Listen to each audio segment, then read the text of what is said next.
Hello and welcome back to Rogue Trader. We are continuing on the Genestealer hunt. We've got what looks like a Genestealer patriarch has infiltrated our psyker nightmares, made a play at us while we tried to figure out who was giving us trouble in the ship.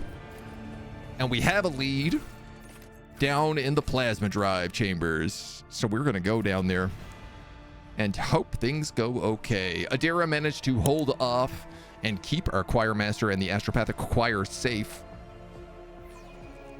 but we gotta see how long that lasts. Harassed buddy, what kind of installation is that supposed to be? If you kill us, Matthias will drag me back from beyond the grave just to give me an earful. Scrap this and start again. I'll double check it. Is this our manufacturing buddy?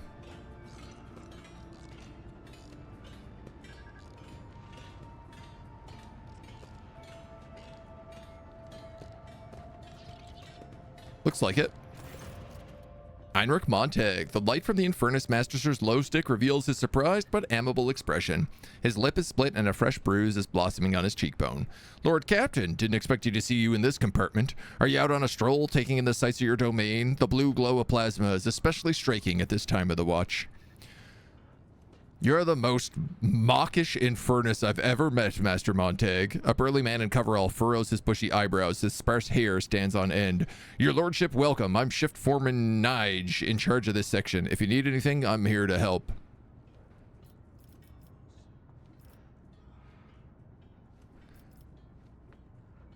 Shift Foreman, tell me about yourself. What kind of person are you?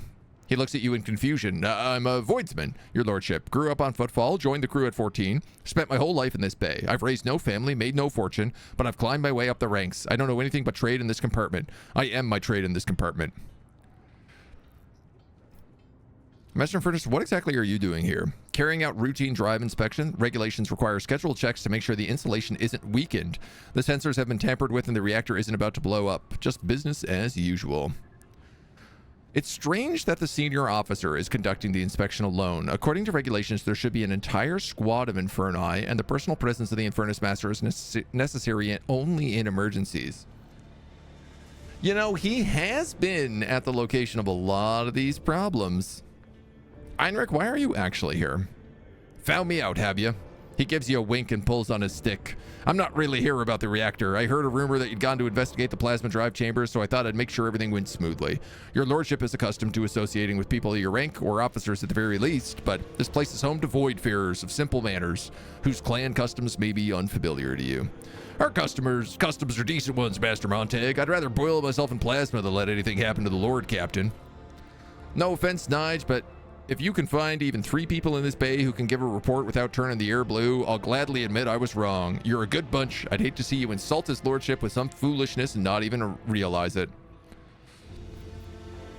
I don't require any protection, Infernus Master. I might as well carry out a bay inspection then. Since I'm here, I won't interfere with your business. Nige, have you seen a symbol that looks like a serpent in front of a star? Somebody keeps daubing it on the equipment and bulkheads. If I find the scoundrels, I'll tear their hands off and send them for servitization. Is it some kind of sedition? I don't know. If you see one of these, let me know. We'll try to find the artists. I want to know more about the bay. We're proud of our chambers. Power feeds the ship's main engine from here. There's other drives on the ship, but ours is the mightiest. That's to say we do important work. Working with plasma is dangerous, but we got good crew and not too many incidents. The esteemed tech priests are satisfied with us, and the machine spirits are all working as they should. The Inferni don't complain about us either. We fix cracks in the reactor vessel on time, and we fix leaks. Good enough? Might as well investigate then.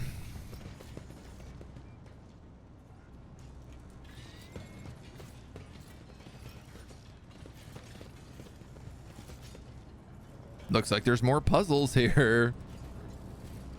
I am registering 137 violations of the Catechism of Maintenance and Operation here. Initializing enumeration. 1. Keep the screw thread. Always so many things. Oh, no. So many violations. How do I turn him off? Anybody? Citro, thank you for the follow. Welcome to the agency. Reactor attendants, lots of goods. A symbol. You can make out a faded symbol on one of the tiles, a serpent and star. There appears to be someone's stash behind it, but the stash has long been abandoned.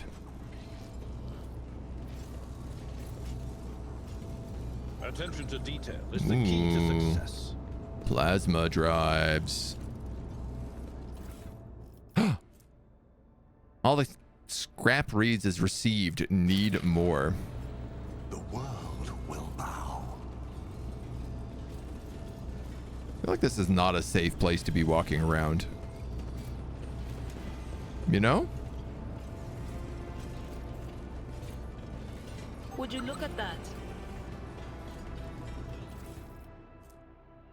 An improvised Weber. Yo. Strange weapon hidden in the cache. The shift foreman should take a look at it. Two-handed light weapon. Targets hit by this weapon must pass an agility check or become immobilized with a net cannon. Doesn't really do a lot of damage.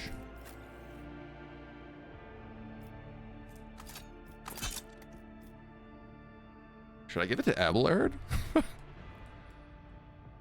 Give him a net gun? I could actually give him the sniper rifle. I forgot that we gave him this ability so the shield doesn't have to take up both slots. It's because I was going to give him this auto cannon, but he needs 5 more strength.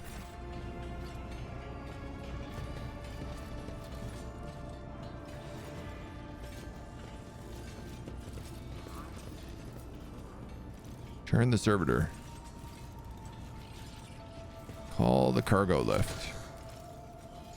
The lift is stuck between platforms. There must be a mechanism capable of powering this machine spirit with energy somewhere in the compartment. Let's seize the opportunity. With a pitiful clanking, the servitor's claw docks with the mechanism and begins to perform the manipulations. Oh my god, you just have to turn all these guys into the right directions.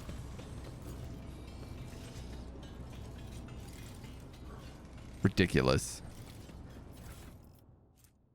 Servitor replacement request. Esteemed Tech Priest, this is unacceptable. For the 10th time, you've sent us the same faulty servitors. It's been over 2 weeks and we can't raise the lift that's stuck between our platform. For the love of the throne, recommission these things if you can't fix them. You couldn't figure out how to just, like, turn these guys?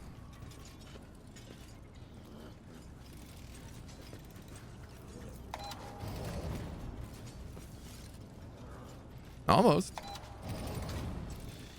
Oh.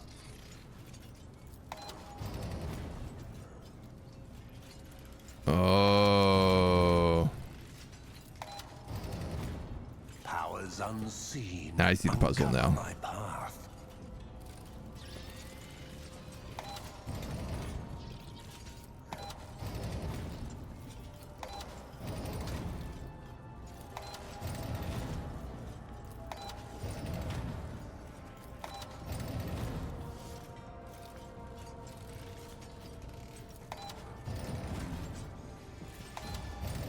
I mean, if it only comes up a little bit at a time, it still works. Enemies within the wearer's area of attack suffer 6 dodge, and allies within the wearer's area of attack gain 6 dodge. The wearer's range attacks inflict 4 levels of bleeding on the target. Wow, that's very good.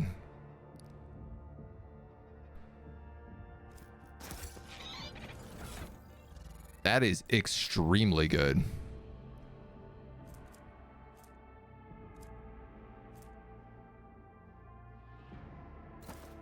Rejected. So we're going to give him armor-piercing shotgun rounds.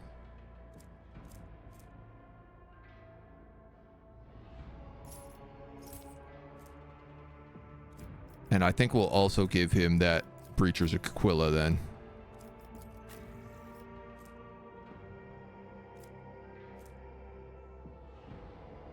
I don't know. I'll give you the dog tag, I suppose. Bleeding on the Weber could be good. Embrace true power. Yeah, there's definitely a build to be had there. All right, I think we've explored this whole section.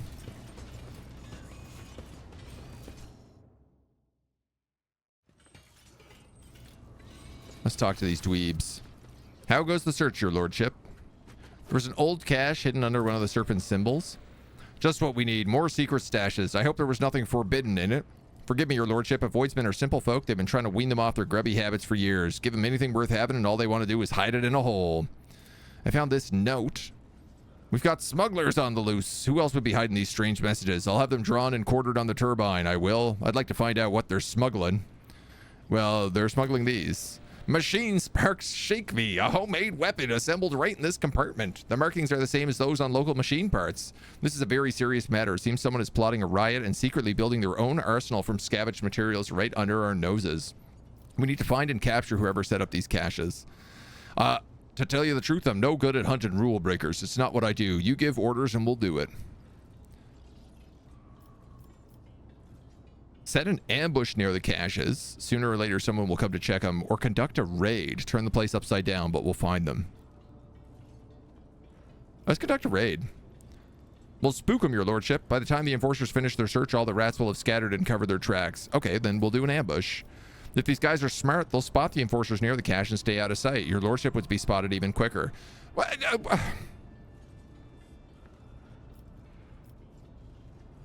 I can either have 90s people or the Inferni. I feel like let's not use the Inferni because I'm kind of suspicious of them right now. Nice, shall we have your people lie in wait? I wish I knew who to trust. Our villain could be anyone from the Bay crew. If we pick the wrong person, we'll blow the whole ambush. Fine, we'll use the Inferni. Montag, come over here. We need a couple of brave boys and girls. We need people to watch over something, break a few noses. I got a couple people in mind. Tough lads. We'll get them right away. Consider the dirt bags caught. Who are the Inferni, or what are the Inferni? They're basically in charge of burning things on the ship. They're in charge of all the flamethrowers, in charge of all the things related to fire. And so I guess like welding as well. They do a lot of the mechanical work.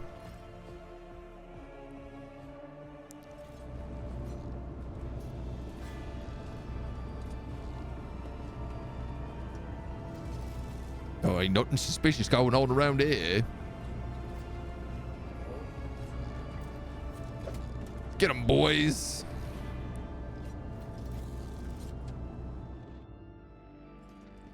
The man kneeling before you has ungainly build, a stubborn jaw, and a heavy gaze. He looks no different than any other worker in this compartment, except for the tattoo on his forearm, resembling a worm devouring a star.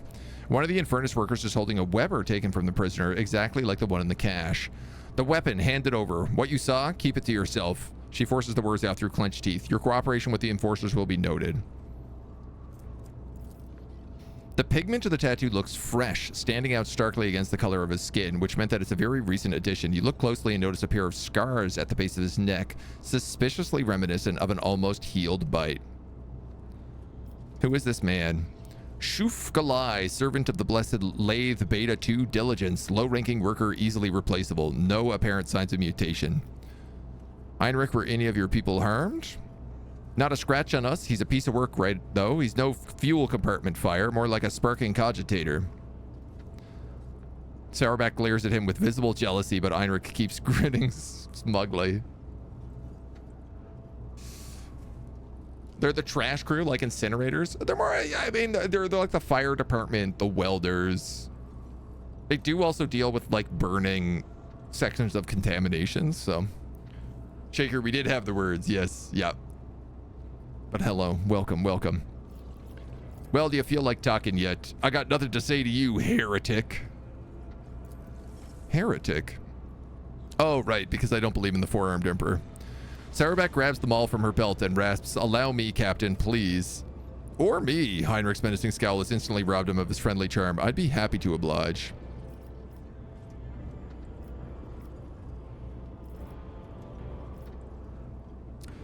Watch your tongue, peasant. You are in the presence of the rogue traitor. Terrorizing me to torment me, gratify your rotten heart, heretic. Know the strength of the martyr's spirit and come to fear it. The prisoner's eyes flash as he gives you an inviting gap-toothed smile.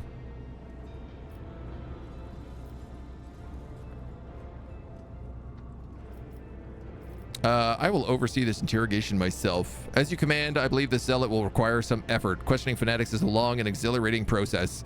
And once again, the captain is doing his subjects' work for them. Dirty, bloody work.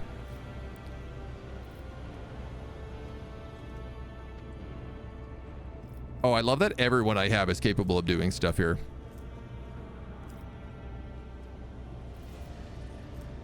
Injection with substances that will break the subject's will, but not melt his brain. The chemical concoction burns the man's mind from within. His muscles twitch, tense to the point of his sinew cracking. A torrent of nightmares born from his subconscious assaults his brain, but he cannot even scream. He moans, choking on his own saliva. Your song, I hear it, I won't break. Abelard inflicts some physical torture. The screams of pain eventually give way to week-long wails. The man's body lies broken, slashed, cut open, and burned. His ruptured skin reveals open fractures and torn tendons. His eyes widen in terror at the smallest movement in your direction. He says, "Stop, I'll talk." The prisoner is ready to cooperate. Whom do you serve? The cult of the ravenous star, the true believers, the righteous, the purest congregation, they who hear the songs of his angel. Is that the old sorcerer who appeared before me and promised me my demise? Did he brainwash you all? No, the angel is not of the woeful human form. He is splendor. His visage is a divine inspiration of the many-armed emperor. You, faithless one, were granted the honor of gazing upon the Magos. Oh, they do have a Magos. Okay. Oh my god. That's not even the patriarch we met. That was just the Magos? Our good shepherd, our messenger. If you beheld the angel, you would scratch your own brain out through your eye sockets, for you would realize the depth of your wickedness before him. We're dealing with an extremely dangerous Xenos cult that excels at hiding among humans. What do you know about our enemy? Very little. As per regulations, every master-at-arm passes on special instructions that more resembling disturbing tales. Some of them mention genetic cults, covert clans, cliques, and sects that all share one common trait: Xeno infestation.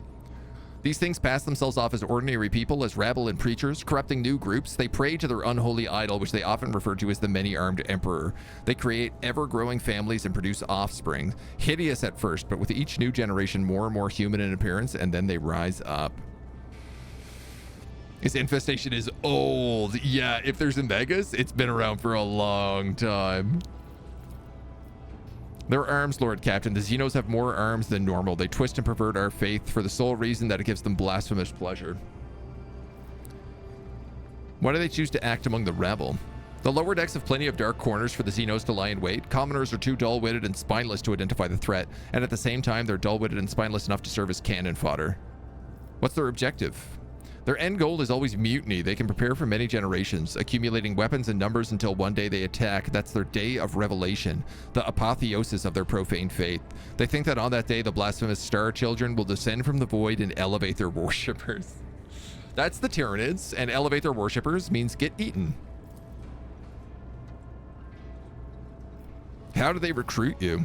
I believed, I found him, I bowed to him. His angel's kin granted me a revelation. It entered my flesh. It let me join the congregation. I wish to know everything about your vile cult. We believe in the many-armed emperor, he who waits for his children cast out into the unknowable abyss. He is kind and merciful. He uproots tyrannies of evils. He sends his angels to the righteous, and angels' kin follow. This is a pawn, a mindless tool. He was brainwashed and forced into submission. He's not even the distributor of ideology. He was merely fed the rudiments. And without trusting him with anything important, they sent him out to serve and die. What are you plotting? Death, yours, fake captain. The faithful are already aiming for your heart. I was ordered to stockpile weapons so that when the fateful hour comes, the righteousness would not stand unarmed. Can't say that these improvised webbers are that much better than fighting with bare hands, but until we're done with the cleanup, every enforcer should carry a combat knife fit for cutting through the nets. Where are your leaders? In a sanctuary, a tomb for heretics, a quiet place. The dynastic crypt! The vermin have infiltrated the crypt, holding the bodies of the worthiest servants of the dynasty. No one is allowed inside save for the Lord Captain's personal retinue, but they dared. But how? I presume our next objective is the crypt? We must attack now while we have the element of surprise. I'll lead the... But there's no element of surprise. They're all psychically connected. They know what's going on. I'll lead the strike force, but I require the presence and Confessor Adalbert's help. Fierce machine spirits guard the dead, and they won't let an armed troop pass without direct command from the rogue trader and the ring of the ship's confessor. And this vile scum, with your permission, I'll throw out the airlock.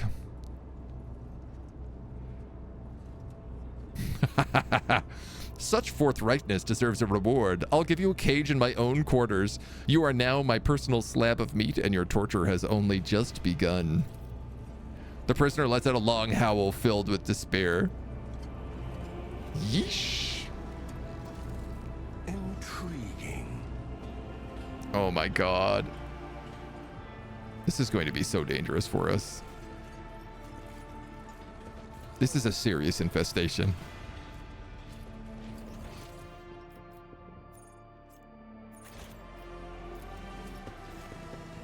I'm genuinely concerned about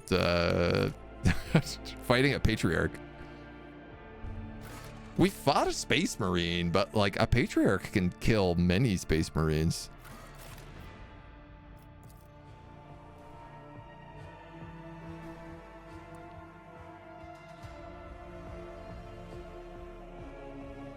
It's dangerous. So we got a Kellermorph, we've got a Magos, we've got a Patriarch.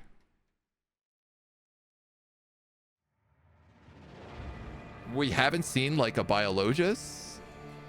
And we haven't seen... God, what are their names? The Commanders? Magos is watching us currently, and 100% let that conversation and interrogation happen. Yeah.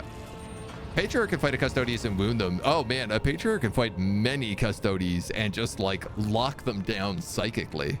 They're extremely powerful psychers.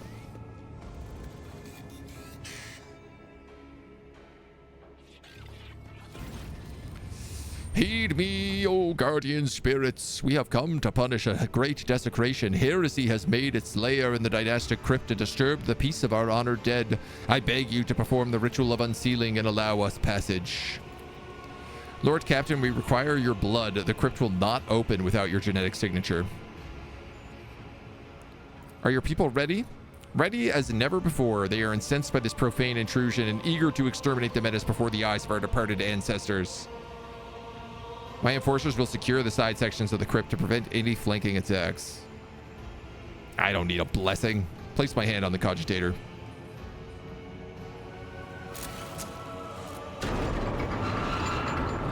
Spread some blood for the old blood god. Sequel to this game where you play as a Xeno cult would be great. Panel's mechanical teeth sting your flesh and you feel the blood trickling down the small ducts into the bowels. You hear a click and the crypt doors open with a piercing creak. Beyond them, nothing but darkness. Sacrilege! The hallowed crypt remained illuminated at all times to drive away the shadows. This was done on purpose, I'm sure of it. Our coming is expected. Vanguard, provide the Lord Captain with Illuminator Servo Skull. Take care, your lordship, and watch out for the dark corners. Do I get another Servo Skull? That would be 5. Oh, you're dead for sure.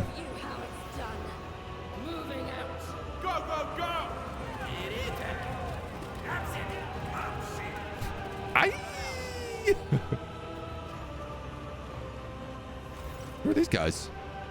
The Infernus. Your lordship, there's been... Damn it, I'm late. I meant to report an act of sabotage. They've cut off the promethium supply to the crypt's lighting. You're walking into an ambush.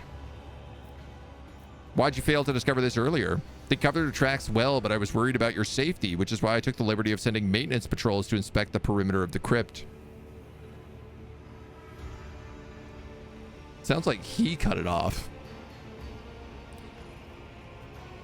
Your expeditious performance is laudable, Infirmus Master. He bows his head. You notice fresh oil stains on his coat. It seems not only he sent his underlings, but also went to investigate himself. Through darkness or well-lit halls, we're going in. Oh man, is he gonna be the commander? I fear we might be underestimating the enemy. The enforcers have already done it once. The Infernus Guild will join you in this fight if you would have us. To get inside, the aberrations would have had to make passage for themselves somewhere in the crypt's perimeter. No one knows the maintenance tunnels better than us. If we could find this breach, attack the enemy from the rear. I doubt a few workers armed with axes and torches will make much of a difference, but we would be honored to die in your name.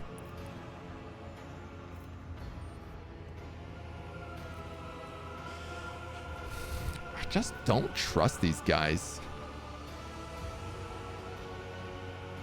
Blood for the four-armed emperor, skulls for the Prince of Exes. I don't know. I guess like they're not wearing a lot of clothing. It would be hard to conceal a third arm in any of these outfits. He isn't bald. He'd have to be a fresh infected, not a genestealer hybrid. All right. Then you'll use the means you have to fight and die if it's required of you. Dying is second nature to us. The Infernus Master and his people leave the hall. The doors of the crypt are open.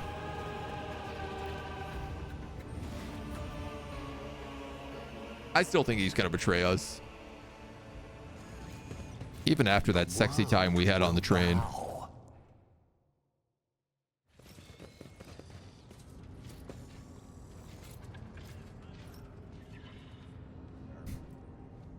Spooky noises.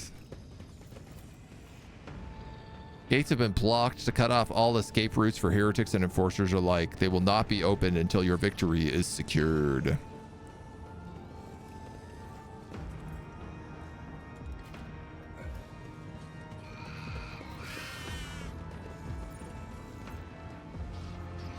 Okay. Best for acting like they found something.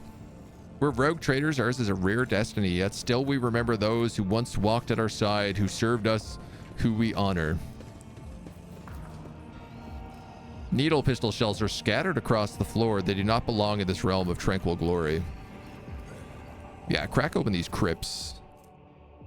Whenever the wearer scores a critical hit with a ranged attack, their next attack against any target automatically hits and cannot be parried or dodged.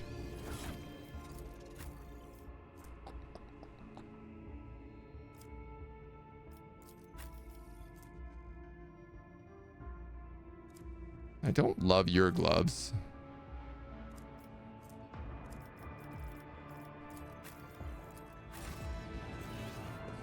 But we don't really have anybody that those fit better on. Seize the opportunity. Creepy crypt runes. The third leg you're worried about, not the arms. Legion tore the victim to shreds. The victim's mutilated insides glisten with ichor and are interspersed with vestigial scaly growths. A genetic abomination. I have no doubt. My servo skulls tore them to shreds? I guess so. Powers unseen uncover my path. Alfric Wolfang, the first seneschal to have come on board this vessel. 2 large footprints in the area of different shapes, one human and the other clawed and horribly mutated.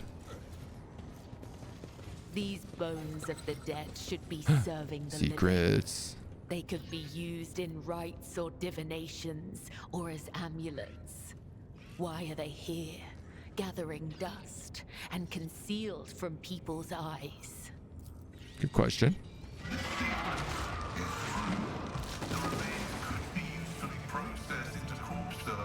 And the premises refitted to house the vessel's systems. A black viscous substance resembling partially dried saliva is slowly eating through the surface of this monument. Embrace true power. Well, let's get this skull. The skull clicks. Somewhere in the dark, a passage opens up. But where?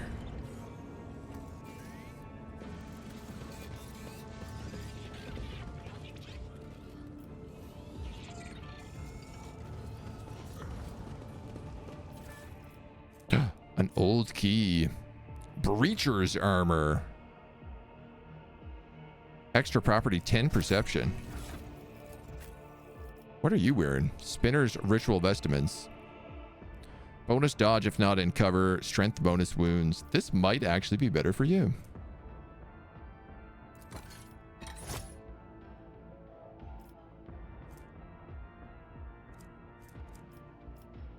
.48 armor, but 60 dodge. 4860.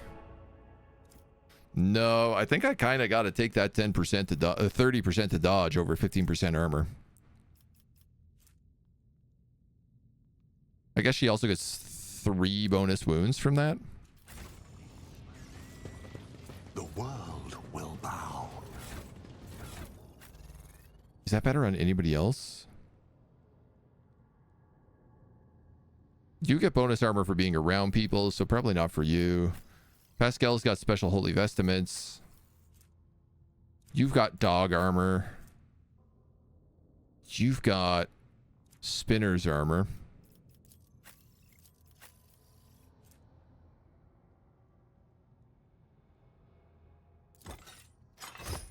I could sacrifice 5% armor for 10 perception.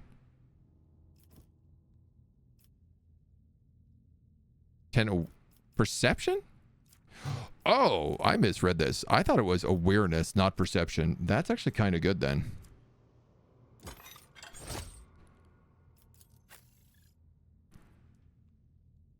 Kind of good, but I don't really have a perception-based character, so I don't know. Maybe not. Maybe I don't care about it. I tread a path How do I get out of here? unexplored.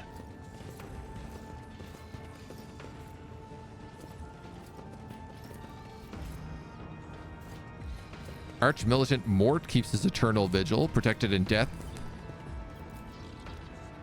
The one he could not protect in life. Okay, where is the secret thing that opened?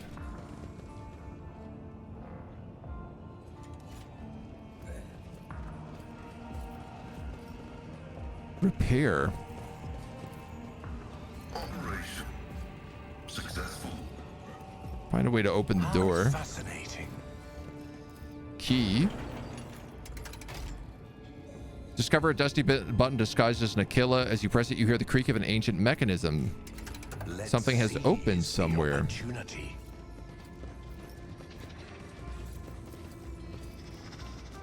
Wires protrude from the servitor's head, wrapped around a fragment of his spine. Its broken jaw twitches, struggling to shut. This place seems like it's a lot of going back into these rooms and seeing if you missed stuff.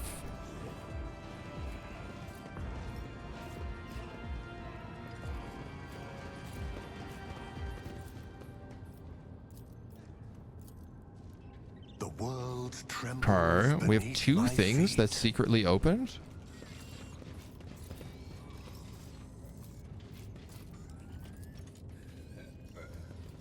Oh. Sour smell of putrid meat and rust hits your senses. The beheaded bodies of the servitors are decomposing. Lacerations on their rotting flesh and augmentics have made partially melted by some caustic substance. Very good. Medical kit. Removes injuries. 15% of max wounds per rank of conviction iconoclast. Interesting. Stims. And a power pick. Extra attack action, which increases armor pen of all subsequent attacks made against the target by 10 for 1 round.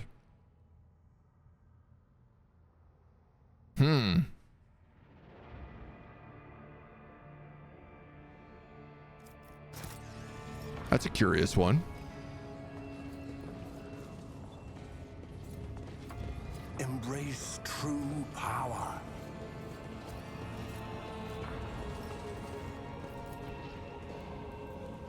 Above the 100 different names is an engraved inscription to all who made the highest sacrifice. I will remember you.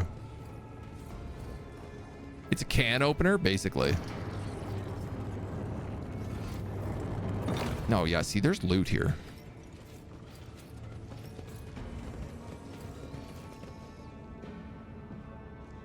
Some sort of gun. Oh. Okay, yep, that room is just open. If any of this weird's characteristics are more than 100, all characteristics that are less than 90 are increased by 10. And a 2-handed Aldari sniper.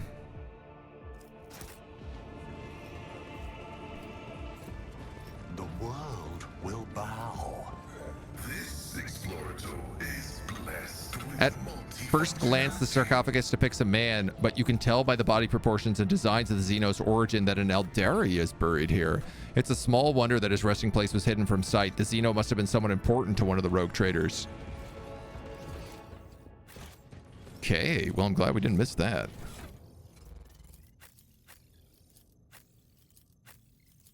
she's almost got 100 willpower.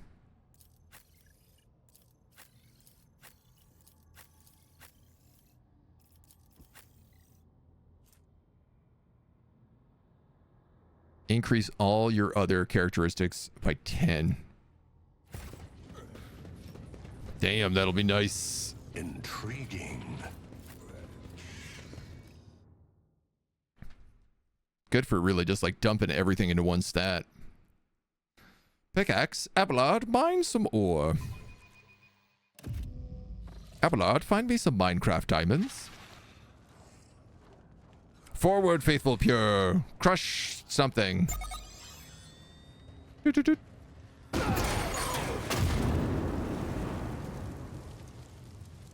Xenos film. Neophyte hybrid marksman. Neophyte fighters. Stronghold of the aberrations. An aberrant? Oh man. Hybrid snipers. These are pure strain genestealers.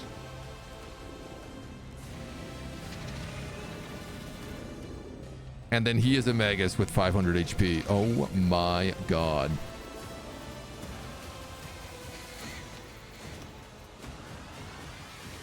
The evidence discovered on the upper layer of the crypt suggests that the conspirators are heavily armed and mutants in their midst. The rogue trader and his retinues are prepared for the fight ahead. 15 weapon skill and ballistic skill. Targets of the Webbers must pass an agility resistance test with 10 bonus or become immobilized. The rogue trader knows the conspirators are armed with Webbers and have come properly equipped. Cool.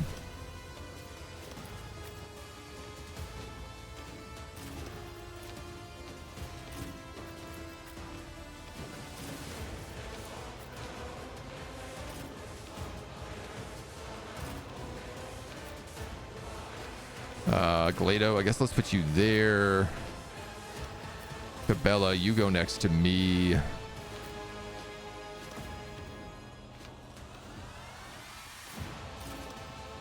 Adira and Pascal, maybe here and here.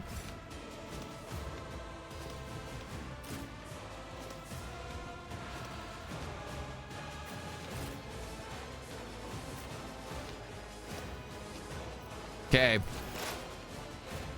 Someone had an Eldar waifu husbando based rogue trader family.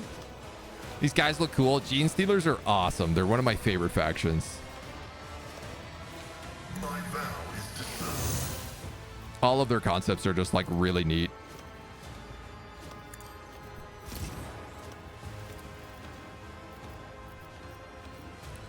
And I guess I'll put you in the rear.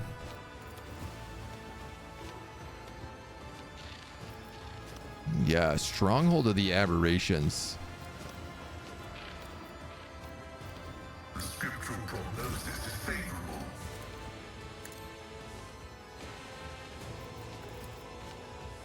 Running binary.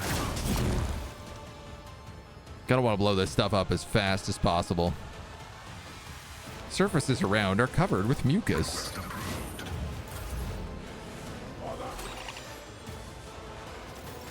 Ooh, I don't know what that was. Telekinetic explosion. Oh, he marks a zone on the battlefield. In the next round, an explosion occurs. Oh yeah, we're in a not a good spot for that. Well, Cabela, I do have good news for you, which is you love cutting up people. Cult ambush. Whenever this creature scores a critical hit, it reduces armor by perception bonus. Attacks an enemy for the first time, they must make a perception test. If failed, coordinated trap is affected. You never know what a Genestealer cultist is capable of until they do it, or until you get too close. I guess fair. Trust me, caught by the web. Killing brings me no pleasure. Cut 'em up.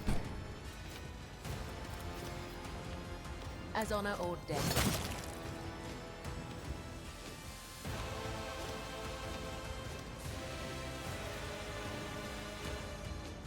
You can't really get in close to anybody else. As the tenants demand. I'm just going to send her back here. She's out of range of this attack, I think. So, yeah.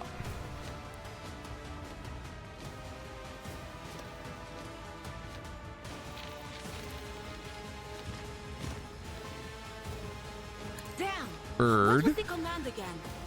Oh, right. I shouldn't have moved it. I could have psyker boosted everyone here.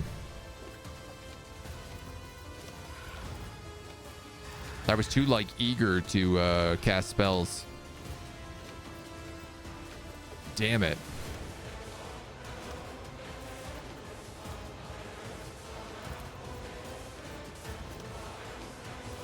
That was dumb.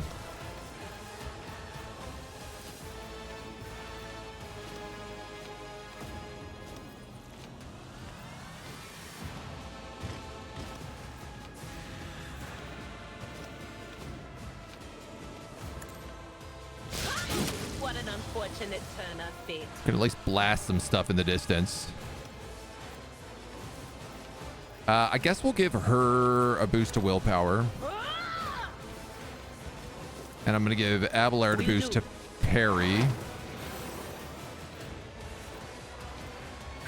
Let's see what you can do. Discharge this guy.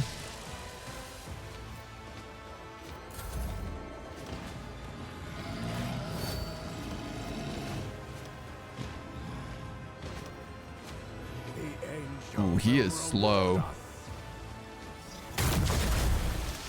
If Adira would boost herself above 100 and then benefit from the new item. Oh, she would. You're right. All right, we're all net cannoned. I'll need Cabela to demolish these charges, these pathways.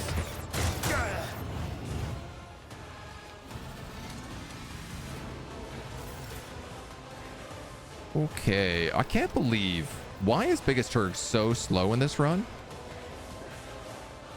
I want him to buff everyone within the circle, but I guess that's not going to happen. You're netted, are you? That's not the good. Let's test our skills later.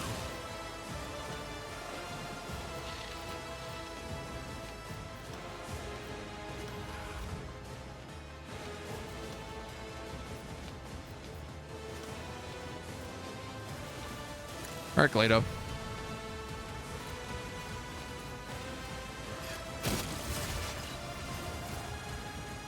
You can at least go off and do dog things.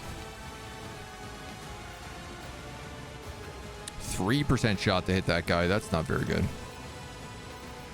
I'm gonna unfortunately get smacked by this explosion no matter what I do, I think.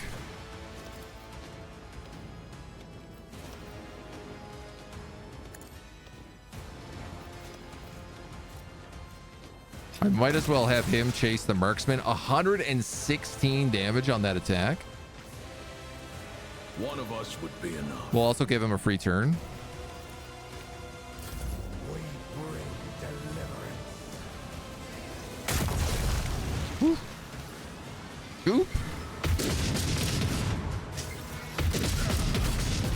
Oh. These are full of machine guns? It's a little confusing, but okay. Unavailable. You are also frozen. Indeed. Well, Someone else can do this. At your beck and call. at least I recently gave you a sniper rifle.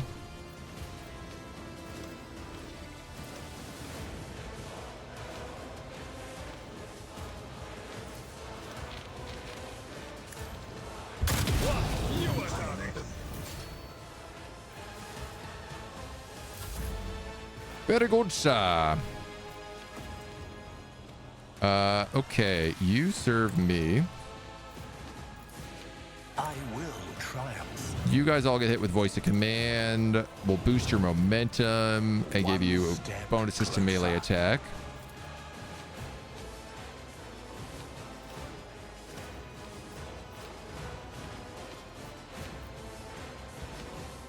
I'm gonna then activate the Medicae signal because we're gonna need it for when we get smoked by this ability.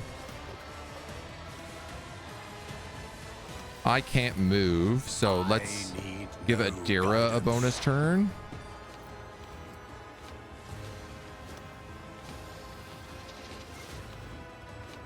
My little whispers told me it's a I'm gonna great cast idea. Overcharge so that the bird gets free abilities.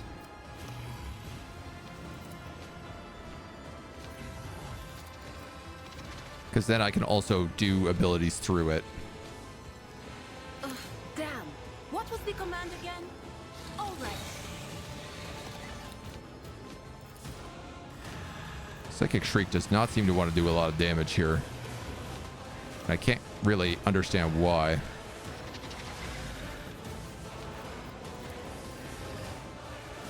Zero damage. Why is that the case? That can't be right. Was that you? Yeah, I knew that was wrong. Somehow I also killed the guy over here with that. Question mark.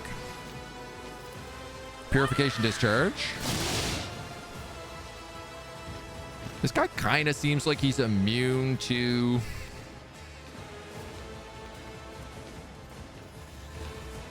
Disarmed, under surveillance.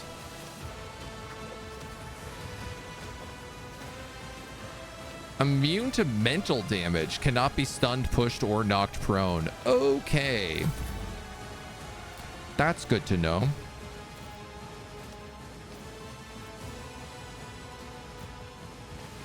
Damn, Solomor's got a bonus turn here, but he can't really do much with it. Pay on tabletop YouTube channel, love their 40k in minutes. Nick, he loves Tau, Genestealers, and Imperial Guards. Nice. Moving you to the big screen while I have my mimosa and brunch. Yo, that sounds delightful. He is a Xeno, right? You made multiple characters with the new class? Yeah, the new class gives like really good bonuses for certain things. Psychers get the Psy Raven, which is really good, and officers get the Servo Skull, or can use the Servo Skull, I guess I should say. And they're all like very exceptionally good abilities. Fortunately, I can't really do much here, so I'm just gonna buff. He's gonna take some serious damage from this explosion.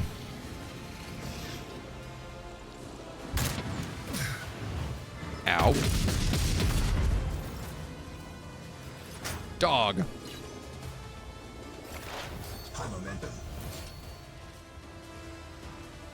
Oh. Interesting. These also poop out more guys. My vow is to serve. Now, the guys that it poops out are really, really weak. Advancing.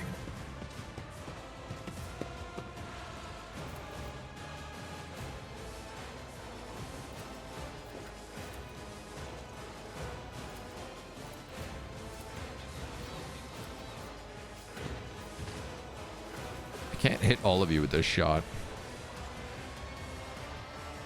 The old desired function successfully terminated.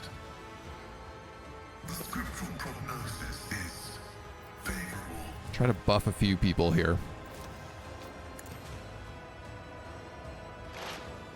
I guess Cabela is going to be pretty good against the Aberrants. Request approved. Take up defense. The full units. Wow.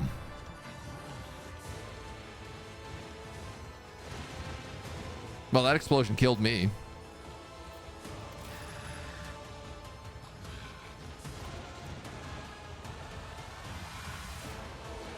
$81 impact damage. Almost instantly killed me. I am your blade and shield. That is rough. What's your armor and dodge? Like, you have 50% armor, so I think we're going to use the big sword on you if that's the case. Honor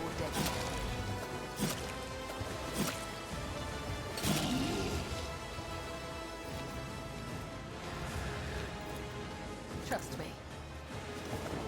Let your soul be purged. Okay, that's all good. Death Shadows will Whisper. see it done. Cover him in blood. You have a lot more turns left here. I shall not fail. Raining blood. 4 HP. Should have aimed for the opening. I'm going to use acrobatic artistry again just because she'll get one flip. Cut him in half. I didn't really want her to run all the way back down here, but such is life.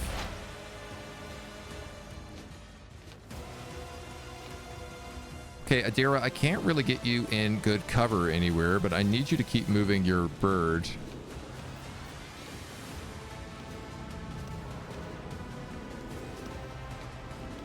You can get here? Oh, that's really good.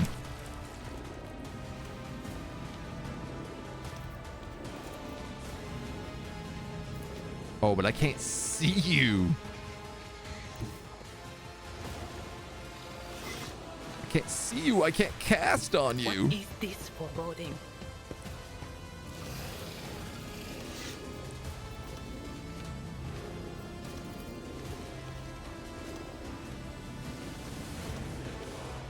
Let's mind scream. Oh, that did serious damage. Also instantly broke that.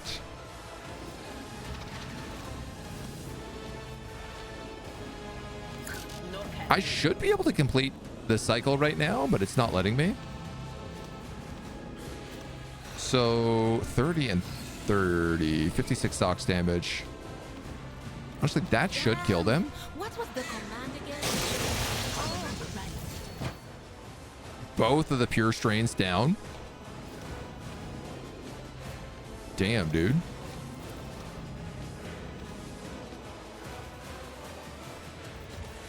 You know what, man? Heal yourself is what you're going to do with your last movement point. And then we'll cast Dodge and Parry on Cabela. Oh, you have so many abilities you get for free. Intelligence, Perception, Fellowship, and Willpower. Anything else? Solomorn gets good bonuses from that Fellowship.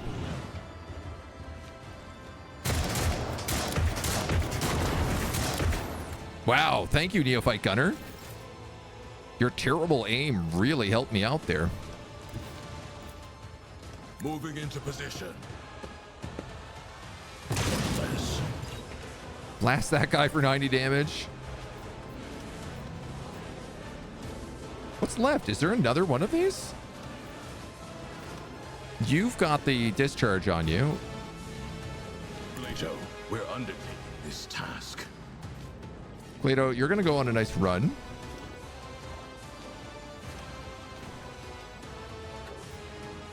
I'm going to put you on standby mode. I'm going to activate Run Good.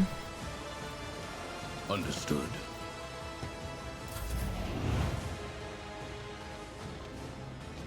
A tactically sound approach. Cavalier is going to just start running up as fast as he can. He triggers the next wave of combat. Oh, the Infernus Masters. I think. Yeah.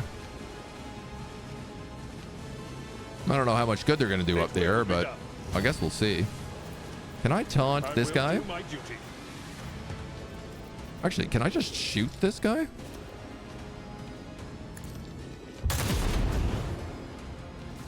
Indeed. Answer that is yes, but it's not going to do too much for me. At your beck and call. Officer with a two-headed eagle could go for Pirate Captain Noble with a pet vibe. Facts. 81%.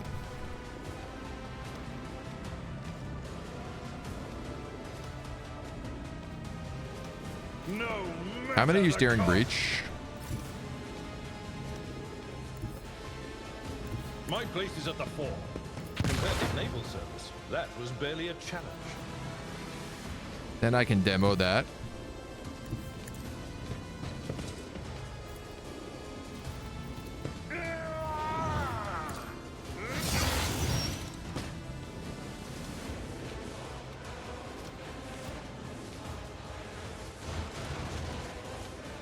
All of his psychic protection is destroyed.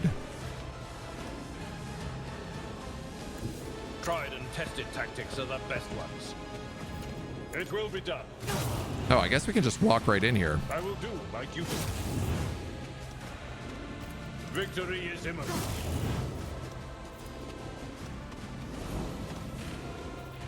At your beck and call.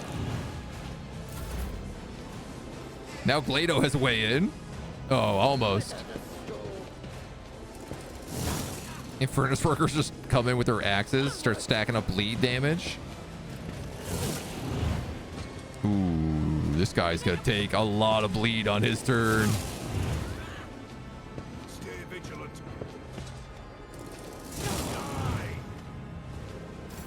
I think also if he uses a psychic ability now, he's gonna take massive penalties and provoke a huge attack of opportunity.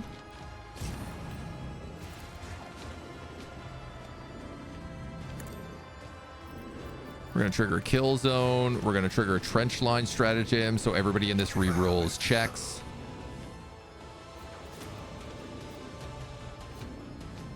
We're going to analyze this guy. I guess if I have an overcharge, I doubt I can hit him with this. No.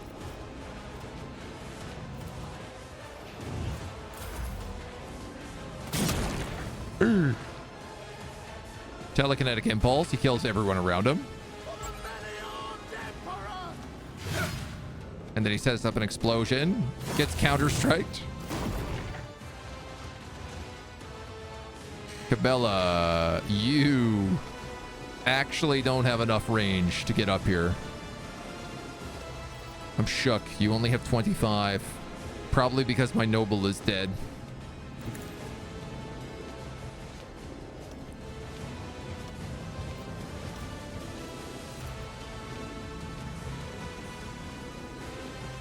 One, two, three. Yeah, you wouldn't be able to jump up there anyway. Lieutenant's demand. Well, that's a pity.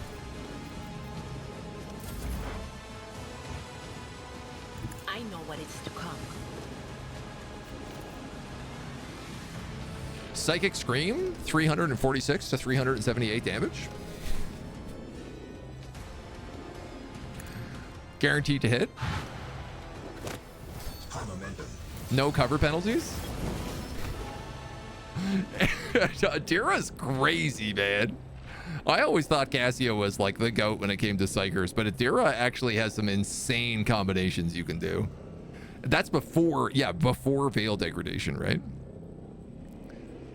Arbiters get dogs, Psychers gets ravens, officers get eagles and skulls.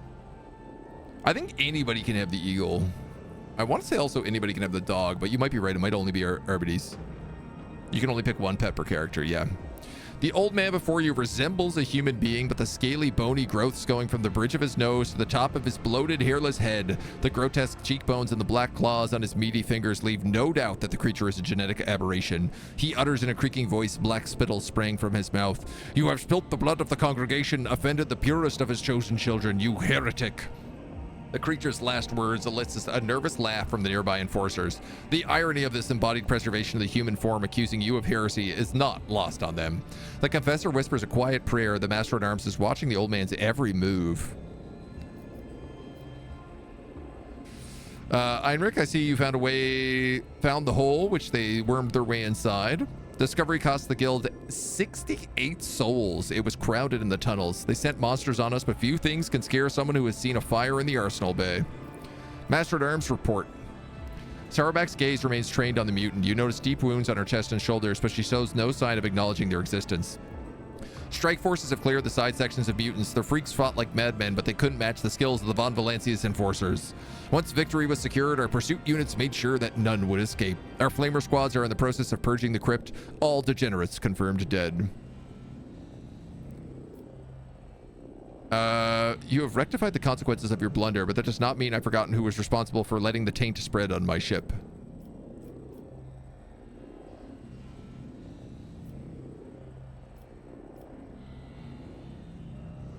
I rectified the consequences of her blunder. Alert, how much of the crypt has been desecrated? The accursed spawn have disrespected the spirits and the dead, but thankfully they didn't have much time to wreak as much destruction as they could have. Many tombs were disturbed, but what is most outrageous, they sought to despoil Lady Theodora's urn. He presents me with a sapphire blue gemstone. After her ladyship's cremation, her ashes were made into this magnificent relic, an example of resilience and purity. One of the heretics dared to lay claim to it. Abelard stares at the gem with a crestfallen expression. His lip twitches as if struggling against a new wave of grief, or else enraged at the thought of someone so heinously violating Theodora's rest. He forces himself to look away without saying a word. The sight of the gem takes Adira's breath away. You catch her quiet whisper. She's beautiful. Even in death, she signs on. Do all rogue traders have their remains turned into gemstones? Not all, no. Tradition demands that the Lord Captain's body be burned so that no one could use the samples of their tissue and blood to gain access to the ship's systems that require the rogue trader's genetic imprint. Lady Theodora herself once voiced her desire to be turned into a stone. Return it to the urn? No, let's keep it. If such is your lordship's wish, I see deep symbolism in this duty. Persuasion increased by 13. The ashes of the eminent dead whose rest was disturbed will be transferred to the reliquary chapel. Rites of the redemption will be held day and night. Thousands of the ship's crew will be allowed to kneel before the relics and pray for the Lord Captain's health and the dynasty's prosperity. Alright. You've rectified the consequences. Our honor is sullied. We failed our forebears. Our ineptitude and weakness are shameful, Lord Captain. What's the ringleader have to say? You shall perish into the cold void. Your heart shall beat its last under the light of uncaring stars. Your lungs shall become trees of ice within your chest. You shall never receive the grace of the many-armed emperor. The old man calls curse after curse down upon you with spiteful satisfaction. Nudge one of his wounds with the toe of your boot. I'm a noble. Sourback, make it hurt. I've been waiting for this. The sound of your voice hangs in the air as the steel toe of Sourback's mag boot pulverizes the man's knee and bone shards shred his decrepit flesh like shrapnel. He doubles over, but it is not in pain or fear, but burning hatred that contorts his face. Go on, torture me, I'll endure it all. My time may be up, but you are all doomed. I will gladly spit the words of truth in your face and they burn in you like acid. In death I will ascend to the hosts of pure voices and wait the day when you pay for the shed blood of his children. Who is this many-armed emperor?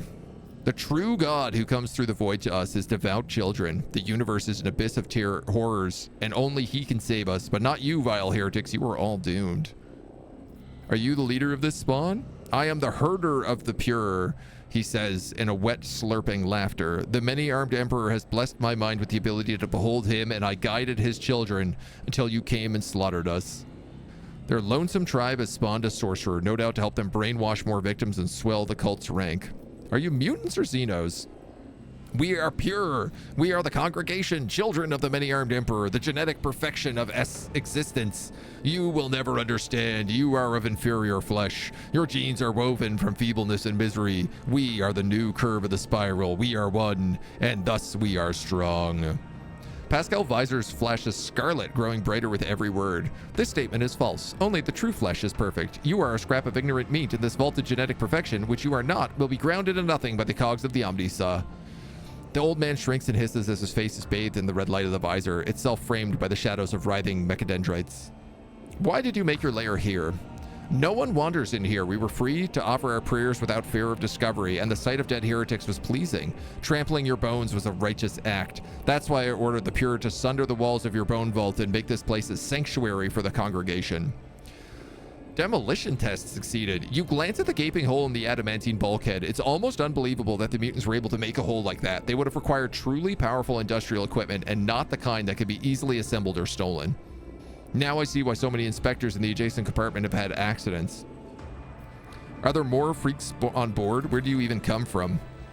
40 years ago, the profaner Theodora, the false sovereign, stopped at the trade outpost Hirok's Rim to replenish her crew. The outpost had long served as a bastion of the pure. My brother and I were chosen to embark on her ship and prepare it for the coming of the many-armed emperor. The uprising against her godless dominion has been many years in the making. You notice that the crypt looks surprisingly undefiled even after all these years. The heretics could have turned it into an inconceivable nightmare, yet the signs of corruption are few and localized here.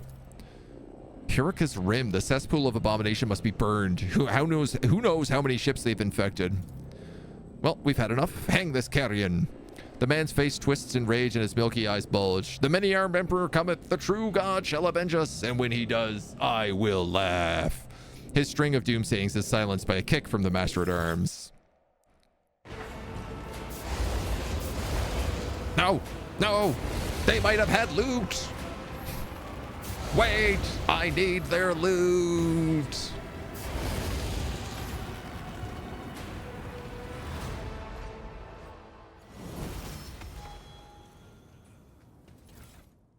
All I'm getting is this Infernus workers loot. Shredder shotguns. Wow, this actually maybe looks good. We'll take one of them. And a Rebels sniper rifle.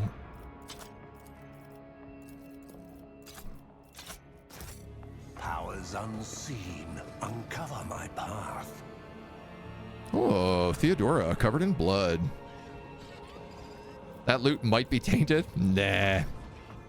Theodora's statue towers over the unbroken urn. Her gaze is confident and bold, as if she is challenging those who dared disturb the rogue's trader's rest. A bio dagger.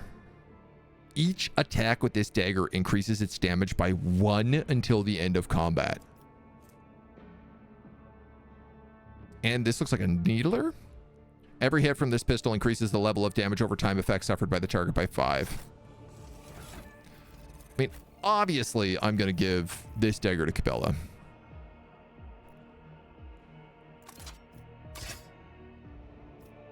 So she's got these incredible 2 Tox knives.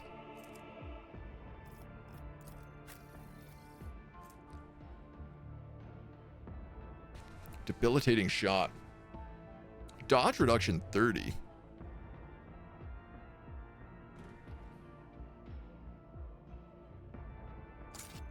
I could take this instead of the Inferno pistol. But I also love the Inferno pistol. This has got slightly better range. I'd probably be a lot more likely to hit with this.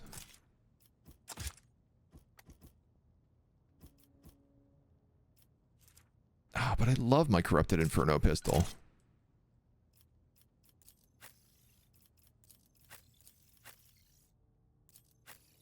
We'll be fine for now.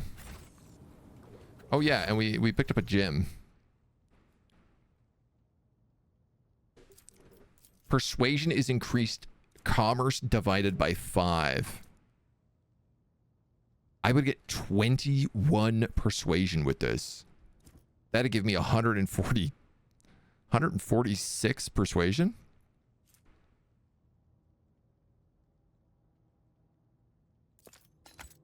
I think I got to take that over the heretic gem,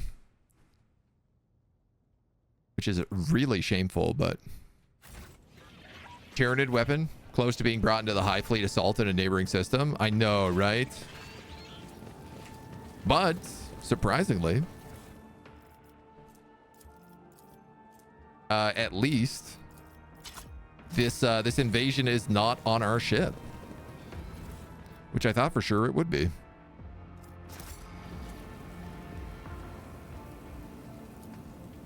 I'm gonna blow this up even though I don't need to. I do what I must. Skill check. 10 XP.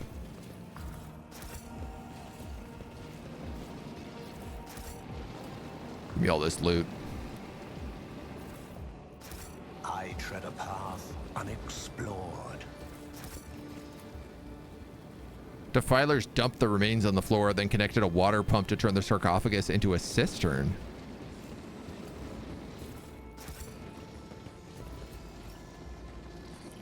Monument was shattered to give the defenders a better field of fire.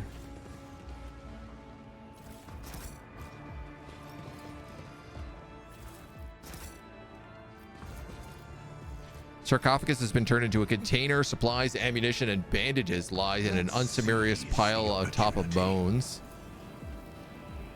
Sarcophagus belongs to the first rogue trader of House von Valansis. Merciless time has erased their name from the stone. Wow.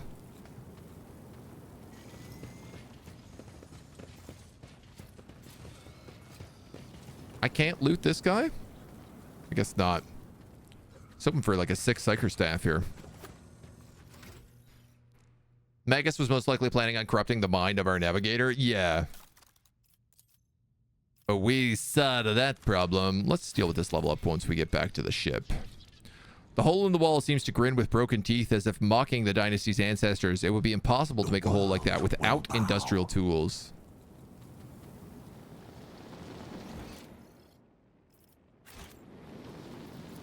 Do we need to talk to any of these people?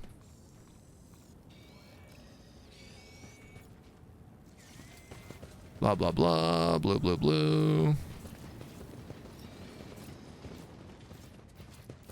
Skibbledy-da. Oh my god, we actually get to start flying around the galaxy again.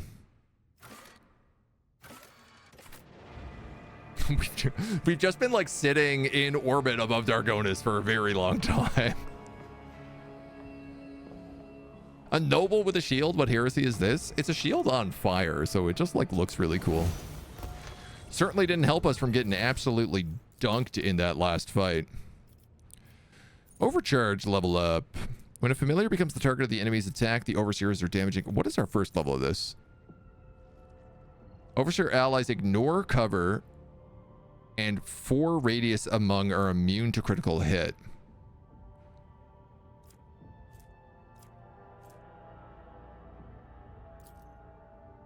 When the Overseer uses their archetype ability, the Overseer and their familiar gain a deflection until the end of combat stacks.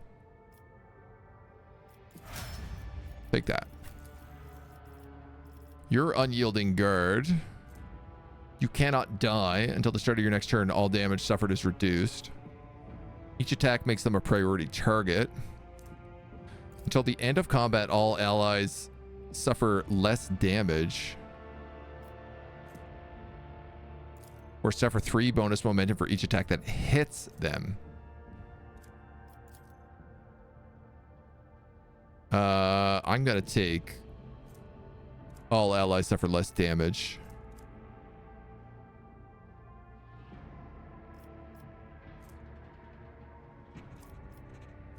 No, I'm gonna take Unyielding Guard this one because the idea is that he's meant to be attacked, even though he's very rarely hit. So you can relay psyker abilities. When the Overseer uses Overcharge, their familiar gains 30 to its key characteristics. Gains deflection. Becomes the target of an enemy attack. Has their damage dealt. I guess let's take this because it just makes the psyker do more damage.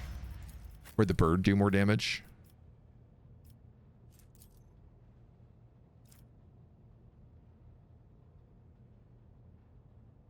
Sure. Again, I'm going to rebuild him soon. You get another ability. Shotgun attack allows the Arbiter to make 2 single shots attacks against the target. I feel like that's the one to go with.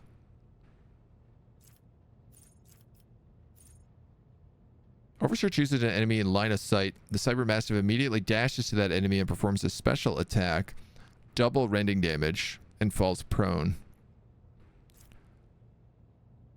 No, let's take double slug.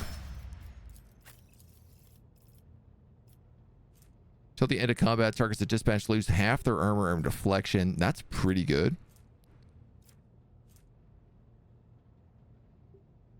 Until the end of combat, whenever the assassin hits an opening, they gain lethality rounded down temporary wounds. That's very good. What's the first level of dispatch?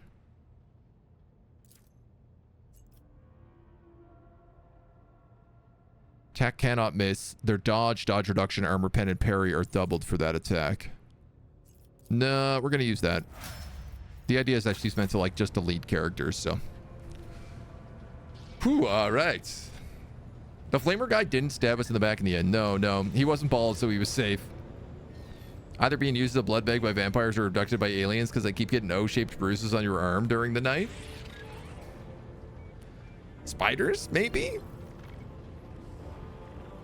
Or something? Is anybody just like sticking a vacuum on you, maybe? Noble with a shield, bravely hiding behind cover, honoring the God Emperor. I don't know how much we're doing that, but let's get a save in here. And head out to the old map. Twice a month you wake up with O-shaped bruises. That's a strange one for sure. Oh, this place is like right next to us.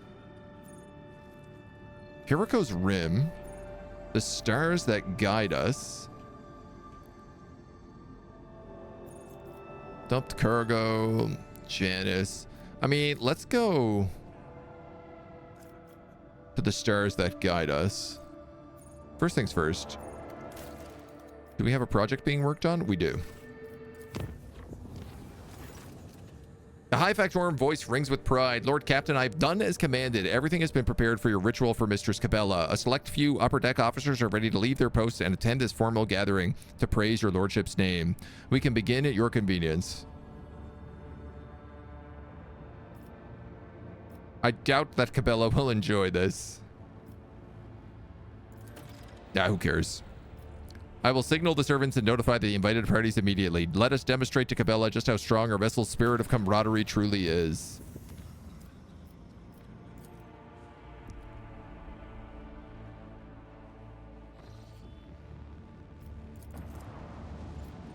What is the stars that guide us quest?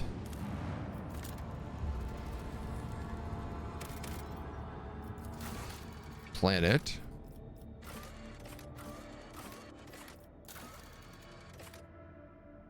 Oh, this was the armillary sphere. So we completed the puzzle in the like captain's area. And they said there was treasure here somewhere.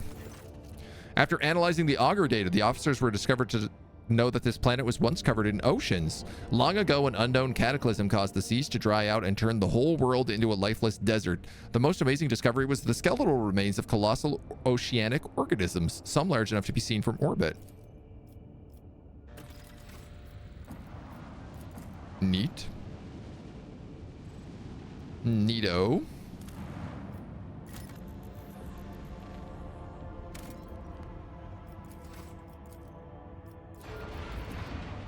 Just fix up my hull a little here.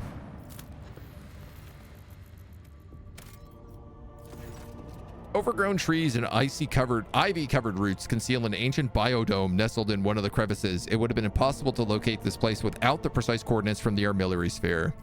Explore the biodome. The structure's in a state of gross disrepair. Creepers cover the walls and ceiling, and pungent flowers and berries hang from beams and equipment alike. The center of the structure reveals a sealed chamber where vegetation is yet to break through. Inside is a humble bunk, a decayed body sprawled over it, tables with blueprints, parts, and tools, and a great number of chests containing treasure. Examine the room and the bodies. Judging by the dead man's clothes, the diary pages, the monograms on the blueprints, you realize you found the final resting place of the legendary Captain Bartholomew Ort. During his long and adventurous life, he traveled the entire expanse, mapping out numerous star systems, and in later years, realizing his life's work, the armillary sphere that he imbued with the sum of his knowledge. The device on your ship is undoubtedly his creation. While the AdMech were still hotly debating whether or not he had committed the crime of invention, Bartholomew disappeared without a trace, leaving only a single message. I have gathered treasures from hundreds of worlds, but they will not be handed over to the covetous lords of the expanse. I bequeath my riches instead to those who cherish the shrine of the stars more than any other gold or rubies. It seems you happen to be this very person. You get Xeno artifacts. The shuttle's hold is bursting with untold riches. You leave the Forgotten Dome at the mercy of the invading wilderness and its inhabitants. You also gain 3 profit factor and 3 items. If Psychic Phenomenon or Perils of Warp are triggered, this wearer gains 1 psi rating during their next turn. Oh god. A 2-handed Death Cult blade. And whenever this wearer's allies die in combat, the wearer immediately gains 5 weapon skill, 5 ballistic skill until the end of combat. If they have Conviction Heretic, they gain 10 toughness stacks. Yeah.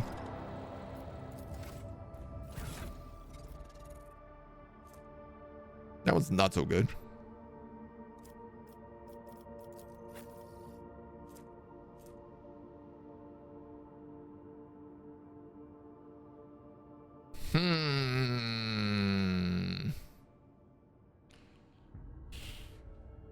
It's pretty good.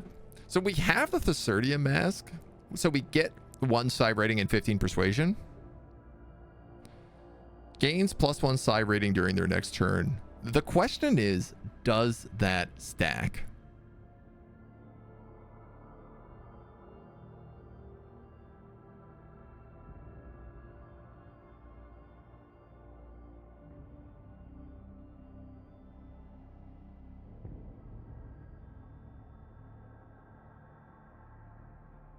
I'm also a little confused about the Theserdium mask because it's clearly got a typo in its description about the demon attacking. So I have an ability which is the wearer's first psychic power used per round is increased by 3 psi rating and always triggers psychic phenomenon. So if this stacks, this is a permanent +1 psi rating. Well, not permanent, but a stackable +1 psi rating every single turn, which Adira already gets from some of her abilities.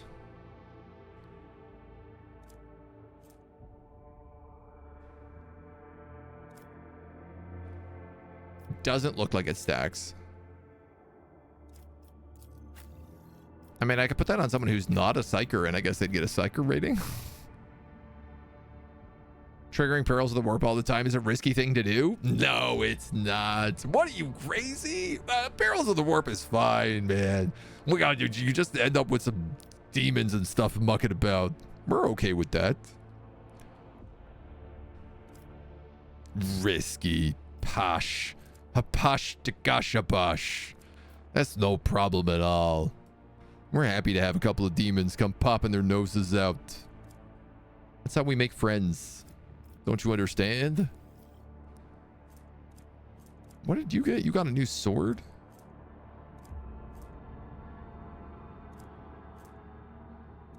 Death Cult Blade? No, we already have a Death Cult Power Blade. All right, that was actually not that good stuff here.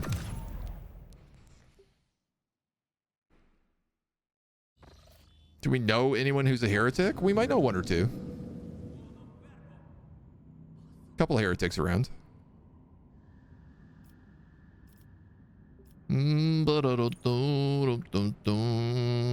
Well, I mean, I guess let's go kill all these Genestealers. Lord Captain, the Lex mechanics assigned to our astropathic chapel are reporting a significant drop in our communications potential. This may be consequence of the telepathic ritual in which your lordship designed to participate. The enforcers report that the choir master asked for an audience with the Lord Captain and has since locked himself in the chapel, refusing to let anyone in. As brazen as the request may seem, I cannot shake the feeling it is a cry for help. The haunting of Zachary Weiss. The Master at Arms reports a disturbance in the Foundry Bay. A certain Nemesite, an avenging figure beloved by the lower deck rabble, shot the commandant during a routine medical supply delivery and called on the vessel's serfs to fight for a better life. The rabble immediately plundered the medical storehouse and proceeded to smash other supply stations, slaughtering officers as they went. Oh, okay, so we still have Genestealers on the ship. Nemesite has escaped, and the situation on the deck is increasingly spinning out of control. The Master at Arms asks permission to employ the harshest possible treatment, not simply to restore order, but to avenge the dead Commandant, as well as the fallen enforcers. Learn more about Nemesite. The 4th Nemesite to operate on the lower decks over the past few years. The previous 3 were captured by enforcers after openly identifying themselves. The public executions evidently have no effect. People continue to rally around their hero. As soon as one emerges, they believe in the invulnerability of the champion. All the Nemesites act in the same fashion. Whenever the rabble is feeling oppressed, they step forward, serving as a spark that ignites the fires of sedition. They target the officers most hated by their workers for their strictness and adherence to order. With every murder brings cheers from the commoners. The Voxmaster shares the rumors that the Nemesite that abound on the lower decks. Some say he rises from the blood of the oppressed. Some say that it's the vessel's spirit of justice. Other believes he's an immortal hero. Such veneration makes it difficult to capture the riffraff's champion. In the light of the discovery of a Genestealer cult on the ship, Heinrichs recommends paying special attention to the Nemesite story. The interrogator suspects that an escaped mutant is behind the incitement to revolt. It is too similar to one of the tactics employed by the enemies of humanity. Discover details about their murder. The reason for the attack had to do with the widow of a respected foreman delayed the queue by begging to give medicine for her afflicted children, which the commandant refused because the request exceeded the quota. The widow persisted and was given 10 lashes on the spot. That's when Temensite fired the fatal shot that set off the mutiny. The Foundry Bay is an unbearable heat and poisoned air where scrap metal is melted down into plates that are used to repair and refit the hull. There are no critical facilities here, and the bay is very easy to isolate. This opens up opportunity for quelling unrest with no casualties.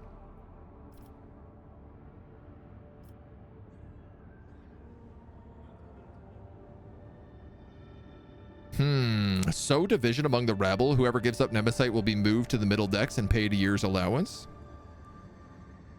I kind of like that idea. It's also not the iconoclast or dogmatic option, so... Time to call an exterminatus on the ship and stop the spread.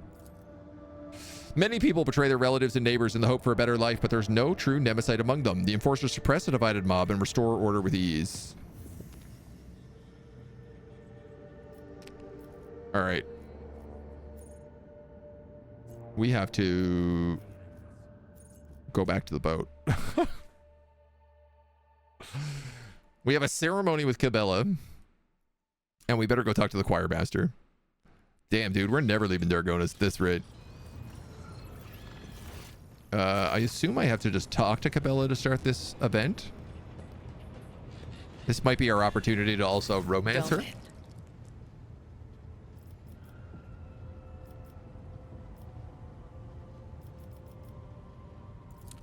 Maybe not. Romance her while learning absolutely nothing about her.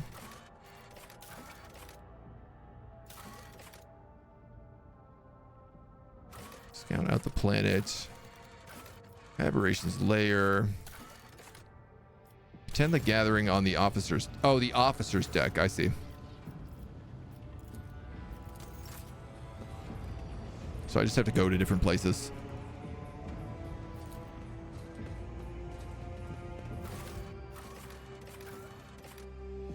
Well, we'll do some celebrations before we get down to the nitty gritty with the void, the astromancer,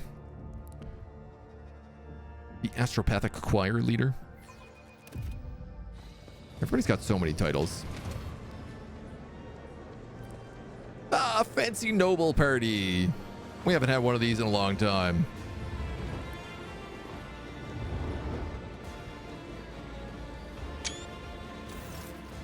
Cabela stands out clearly from the officers in attendance, both for favoring the full regalia of a member of the Bloodspawn Web over formal attire, and for the empty space around her. The other attendees are keeping their distance, and an air of mortal danger repels them from your companion. Danrock, whose keen, worried gaze is locked on Cabela, and whose mouth is stretched into the most courteous of smiles, gives you a hurried bow. Your lordship. Domain Biggest Turg, you are here. Cabela sounds neither excited nor solemn. Her tone is indifferent as her fearsome metal claws clutch a slice of fruit from one of the plates. I see you have found a delicacy to your liking. Food like this is impossible to come by in the lower bays. I do not know what this is, but it tastes incredible. Juice is dripping down her fingers and hands. It seems she is the only one here who has not lost her appetite. The officers' faces have turned into pale, alarmed masks, and none of them is in a hurry to enjoy the feast.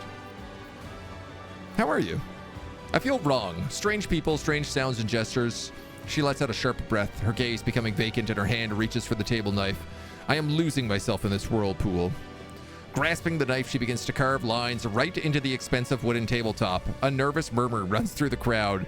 Their tense gazes are locked on the harmless-looking, barely sharpened utensil in the hands of the cultists of the Bloodspawn Web.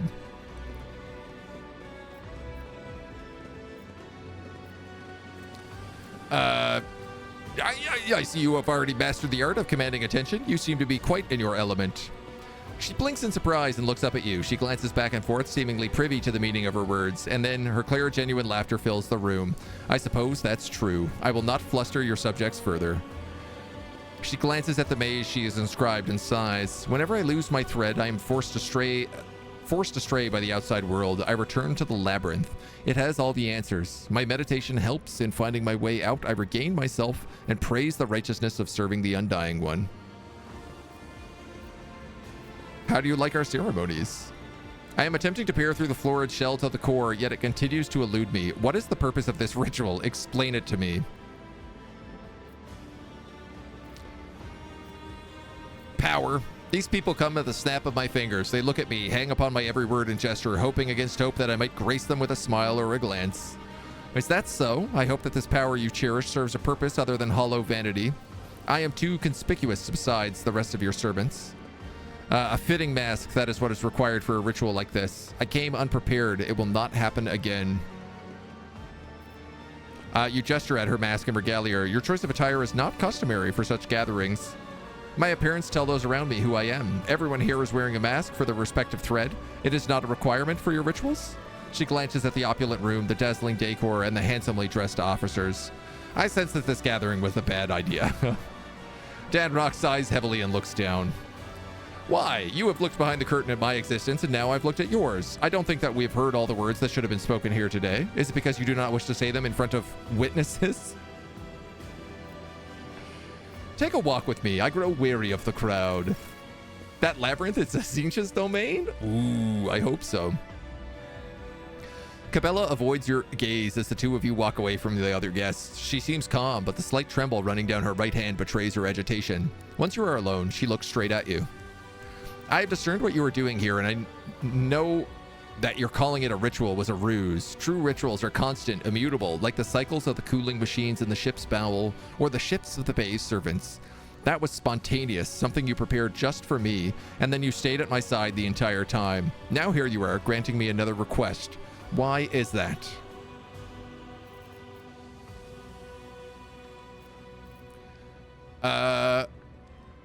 You are my instrument, my blade, one that I intend to maintain. You wanted to sharpen me. Her expression hardens. You are wise. Now that I have studied your world, I can excel as your protector, your servant. Thank you for gifting me this clarity. I have seen enough to understand what masks and gestures his servants use around you. That is enough. Let us return to our respective threads and aspire to give you all to the Undying One. Now and forever. I actually thought that she would take that as me hitting on her. I thought if I talked in knife speak, she'd be like, ooh, knife speak. La-di-da. Didn't quite work like that. Sometimes you have to be so direct. They're avoiding goth girl with blades. That's a real heresy. Even the most vile heretics are disgusted by your ship's crew. Everybody's always up in arms. Nobody likes all the heresy I'm bringing onto the ship. All I want to do is bathe in the blood and, you know, let demons wander around. Is that so bad? Embrace true power. Oh, this room is Warp City right now.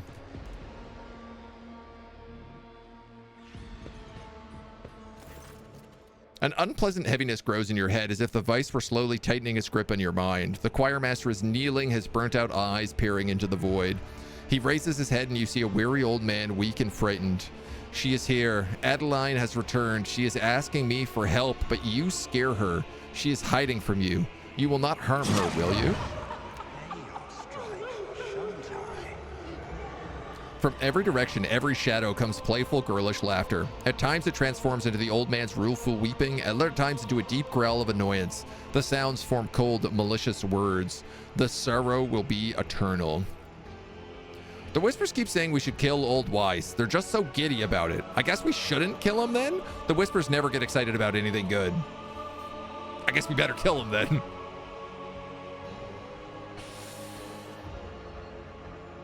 I don't know how to talk to girls. Confirmed. That is maybe a little confirmed, yeah. Aren't even enough fun tentacles to go around? Choirmaster, what's going on? He says nothing. His lips silently whisper a name over and over.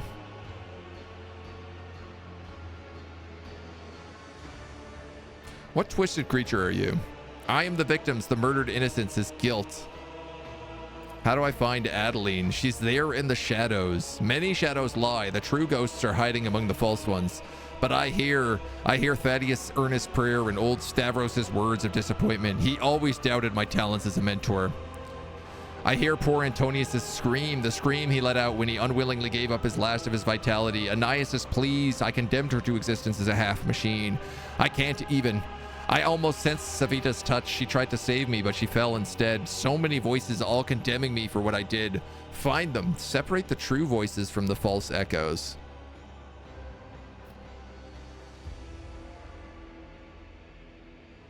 The whispers keep saying we should kill him.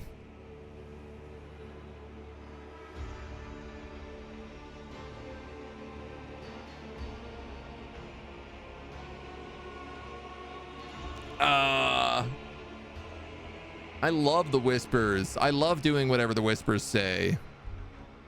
I can't believe I'm gonna skip a quest and just straight execute him. But if it's for the sake of heresy, I'm willing to do it. At least see what happens. The melt-a pistol. Such a way to go. The choir master's mind fades swiftly and eagerly, weary from suffering and the otherworldly horrors lurking in the shadows. No longer do the demons who haunt Zachary reign supreme in this chapel. Oh, well, you just fail the quest if you do that. There's nothing fun that happens. That's no fun. I thought we'd get like a unique event.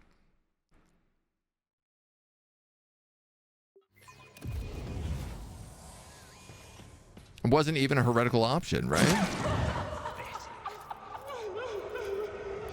All right, I will find Adeline and bring her out into the light. Why do you seek his redemption? He was a terrible leader and a talentless mentor. He doomed everyone. He was arrogant. Having no notion of his own wretchedness, he did not put his faith in the Emperor, instead believed himself to be invincible, and he paid for his mistake with our lives. We begged him to reconsider, but he took our minds away as punishment. We were loyal to him. We tried to save him even though he had not saved us. He is guilty.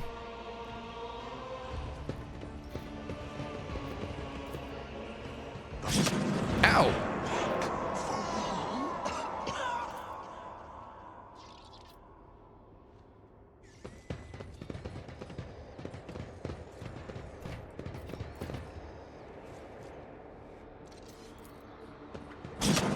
Ow.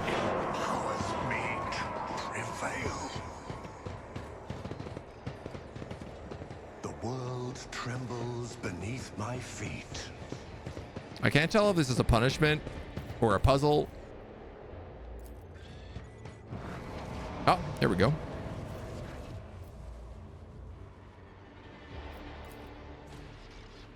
I call to you, O Prince of Pleasure. I entrust you with my puny soul and beseech you for your protection.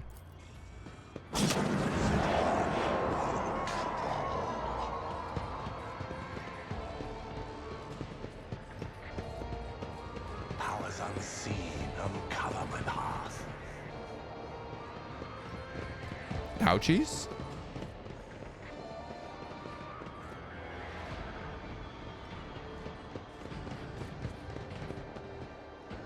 Am I meant to do them in a certain order?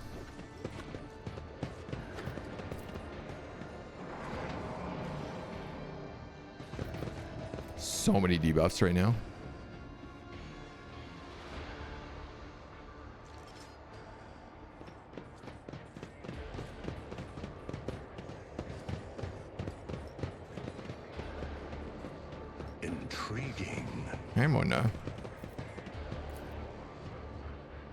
The God Emperor is a lie. The Astronomicon is a lie. We are all gonna perish.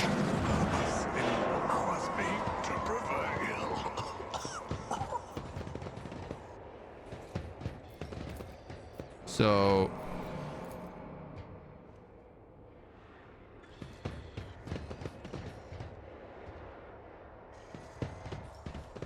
there has to be like a third version of him. I assume. Yes. Oh God, Emperor, protect us from the horrors of the Imperium. Shield us from the Imperium's corruption. Be our shield.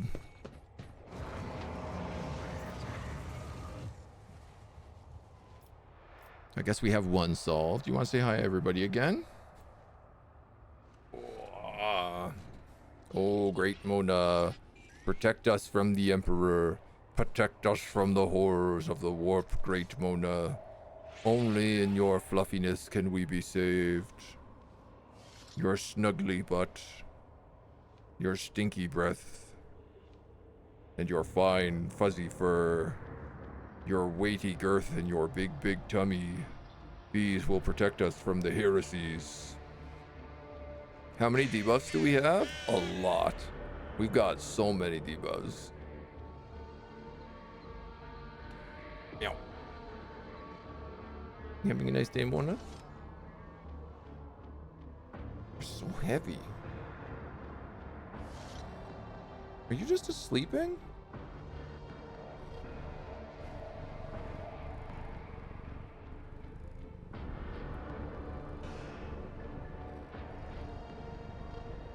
She's just sleeping.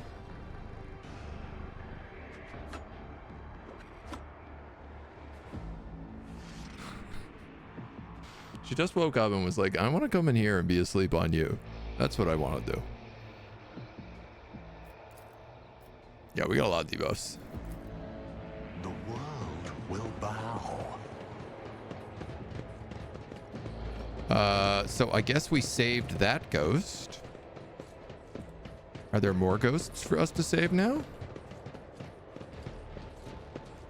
Oh yes, Antonius. I will gladly give my last for you, teacher. I will not give up my life willingly. He took control of me and made me drain myself dry. When he drained my life, it felt so sweet. Oh, sweet duty.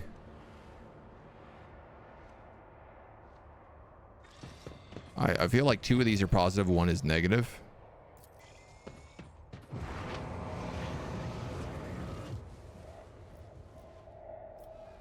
All right. I'm beginning to figure out the puzzle. Let's seize the opportunity. Can you just have them be nearby?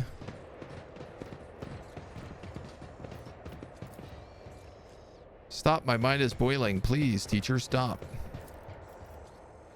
No, please, teacher, anything but that. Better kill me than turn me into one of those mindless things. I don't think you would do that with your own hands.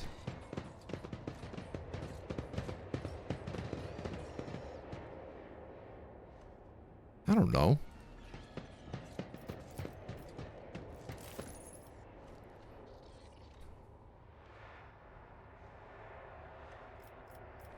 This one?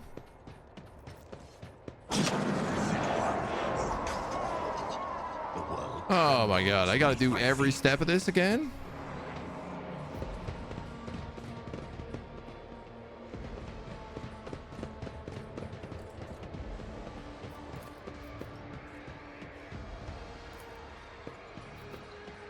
Good grief.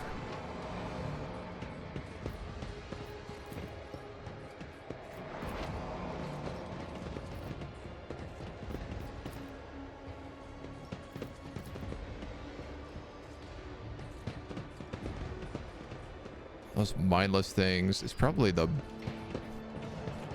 boiling one. I tread a path unexplored.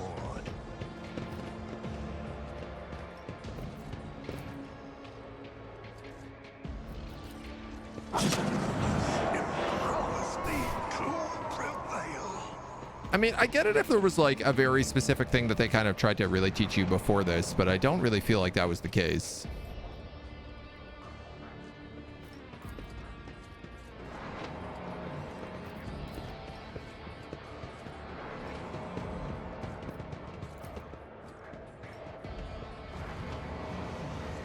Oh my god, another step.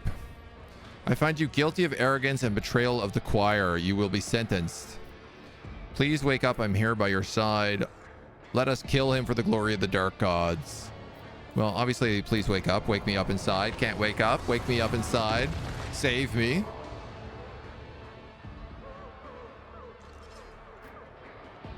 Headline. I think it's all about what White said about the people. Yeah, but I didn't read that well. The ghost stares at Weiss mournfully. The muffled sob coming from the apparition almost seems to take physical form as it drifts towards the choir master and envelops him. Do not harm her, please. The poor girl is frightened to death. Let me talk to her. I cannot fail her again.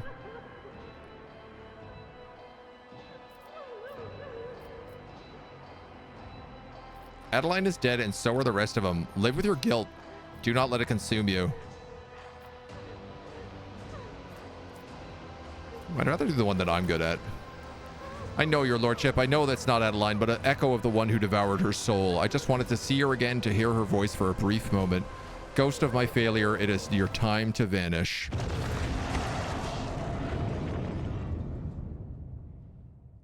As long as there's not a fight. Thank you, your lordship. The burden was too heavy for me to bear. What was that, choir master? A reckoning. A reckoning for my great arrogance. Demons have been pursuing me for years, following my scent, sending me dire messages, and hunting me. Now they have me. The entities that manifested here during the ritual were banished, but a lingering echo of their presence is latched onto the shadows. It has sprouted in the darkness and pounced upon my mind. Are you all right? In a bodily sense, yes. Why are the demons chasing you? I'm guilty. I wronged them. I've been promised a great future at the Scholastica Psychana, for the talents were exceptional, but fate would not have it, and instead of serving on Holy Terra, I ended up here in the Expanse, where barely a gleam of the Astronomicon reaches. My pride took a heavy blow, and my spirit was not cowed.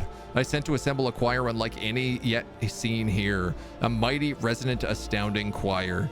Lady Theodora expended tremendous resources bartering with captains and governors to procure astropaths of my choosing. I brought together talents and budding geniuses under my authority. They were to ensure I would make a triumphant comeback. And they could do that for me.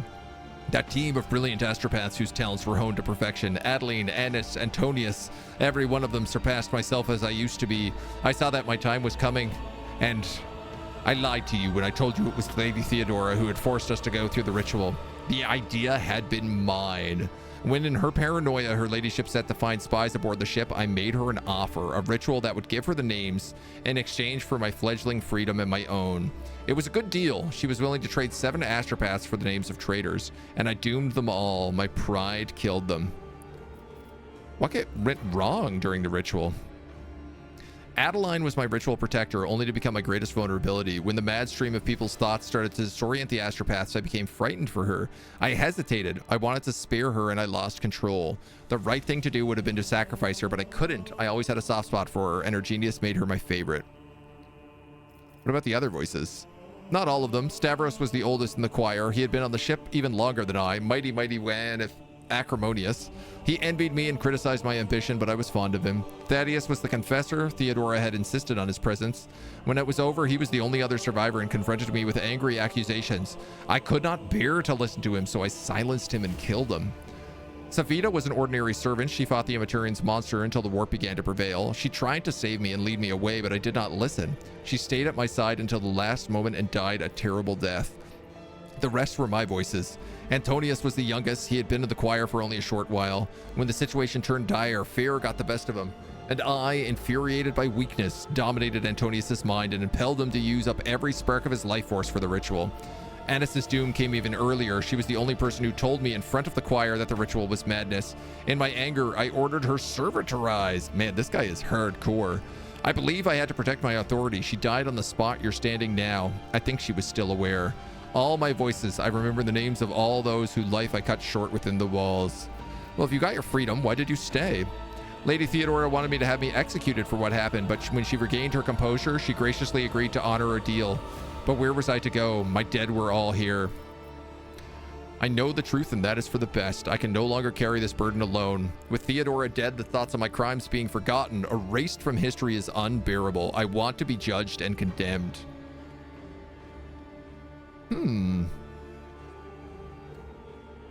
You've not allowed the warp to break you yet. Your ambition was worth the risk. You were simply unlucky with your students. The weak are destined to be stepping stones for others on the path to knowledge. Accept this sacrifice and live without regret. The choir master falls silent for a moment, trying to make sense of your words. It's true. They are dead, and to follow them would be to undo all I have achieved. Thank you for believing in me. I will not fail your lordship again. After a moment's hesitation, the old man holds out his staff to you. Please take it. This mighty instrument is the last reminder of Adeline and the others of my guilt. It's with this that I performed the last ritual. I have no right to carry it any longer, and I'd like it to be yours. A remindful of the painful lesson my pride has taught me.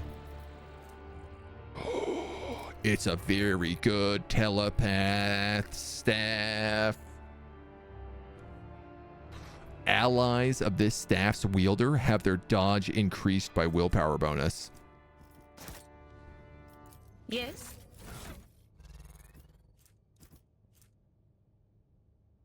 The wielder of the staff, power level 9, gives the vision of death and plus 10 willpower.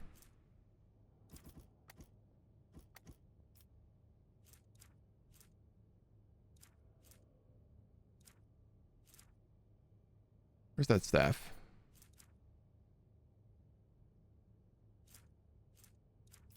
Am I blind?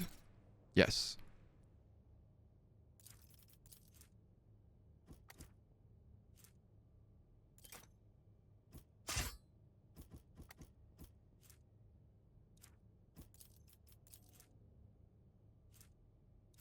So that's plus, so 8% dodge to all allies is basically how that works.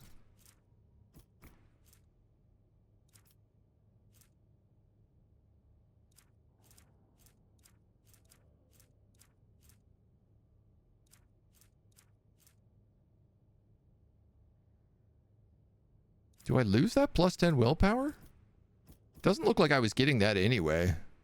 So I think this might also still be giving me plus 10 willpower. Yeah, it totally is. It just doesn't say it. Reading is for seneschals. Look, man, it doesn't matter. We got all these wounds. We're fine. Embrace true power. And we got a sick new telepath staff for Adiro. Can't ask for anything better than that. We're not at 90 with the other staff? I don't think so. I look like I need more coffee. I probably do. I forgot to take my ADHD meds this morning, so I'm a little slower than normal. We need more words. Oh, I see. I see the real reason. The real reason behind your shenanigans.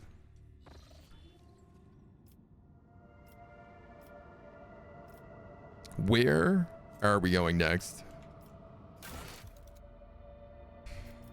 Scouting planets. Makers of the Confession.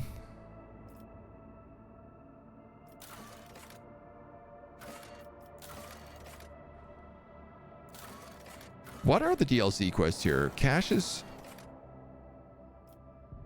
in the Shadow Quarters. Footfall. Kavagama. Forge a Path. The Rim Station. I guess that's our next one.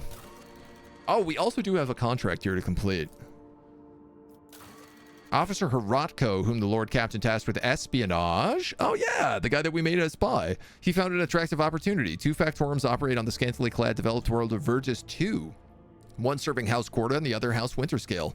Despite the 2 rogue traders being enemies, the heads of their respective factorums have made a truce and are jointly governing the unsophisticated but headstrong natives. Heratko has worked his way into both the leaders' trust and is confident he can use the series as provocations to spark a war between the allies that will allow agents of House Von Valancius to seize control of the world's resources and a promise of great deal of wealth. 2 weapons, but we get people, provisions, and 3 profit factor. That's very good. And I tell you what, I think that also gives us enough to upgrade all of our pets.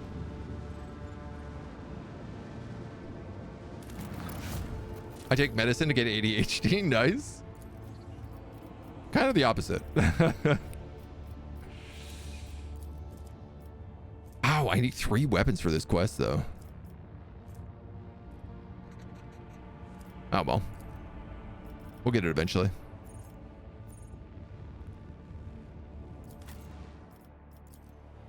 Quick land on the planet here, just so we can check the vendor.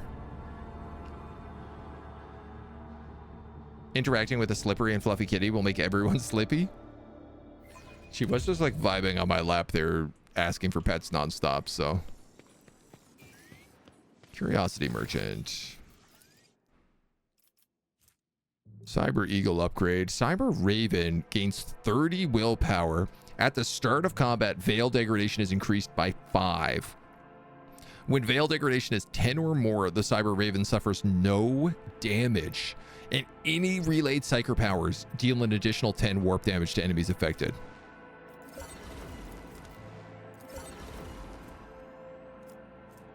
Well, adoy is the correct answer to that.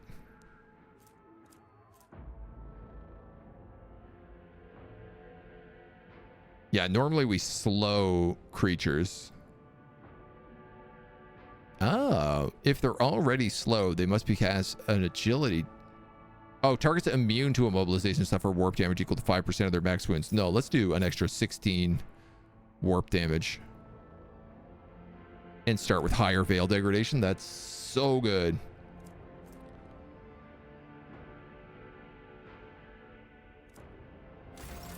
I could probably pack up all that stuff and just sell it.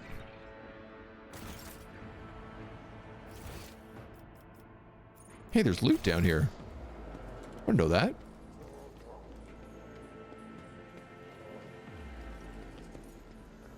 You're never going to say no to loot. Yeah, somebody was asking about this this console earlier today, which is like where you do all your upgrades to your guys. Cool, he just like slots right in there.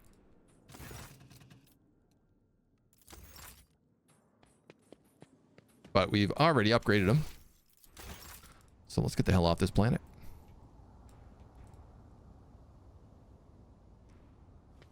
Let's get the heck out of here.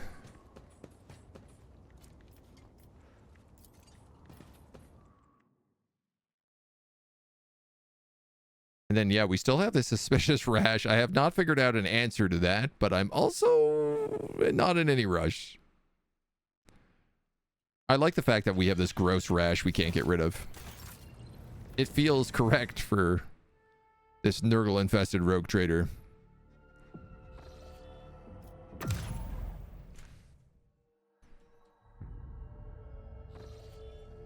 All right.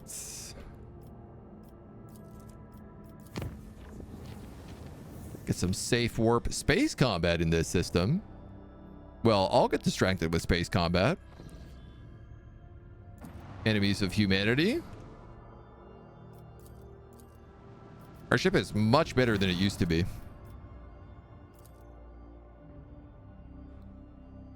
So I will happily see if we can fight these guys. We also have a pirate ship helping us out now too. From their Koronus. The litany of ordnance rings out across our decks. Murder class cruiser. Infidel class raiders. Infidel class raider. All right, that's not too bad.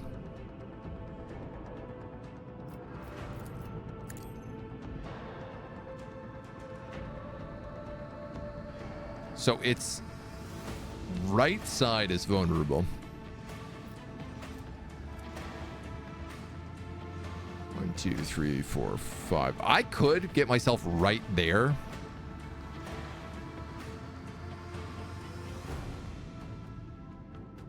One, 2, 3, 4, 5.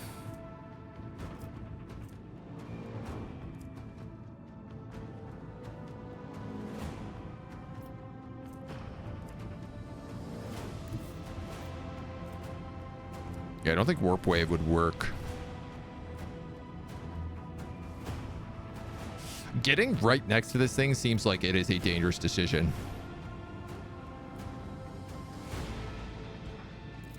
Oh, sick. We also have boarding parties.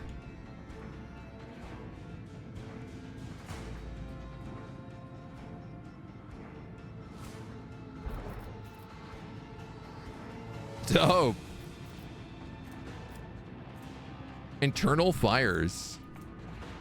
And warp drive damage. Ooh, nice. All right, those guys are coming that way. Those guys are coming down this way.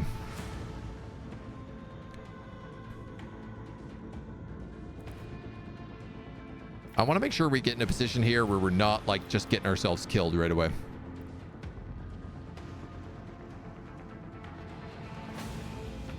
And I don't think there really is a good spot for that. So I think I'm just going to go right here and then unload macro shots onto it. I could turn him. Oh, you know what? That might be the idea.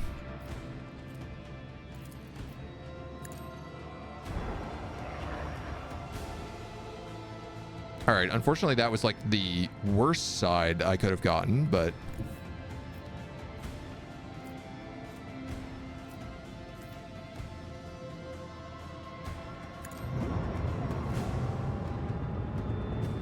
I think we'll still take it.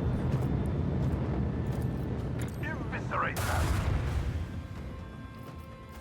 Macro cannons. Annihilate them. Unleash. Those torpedoes should really have a good shot on them. Send them into the cold void. We're gonna put up our port shields.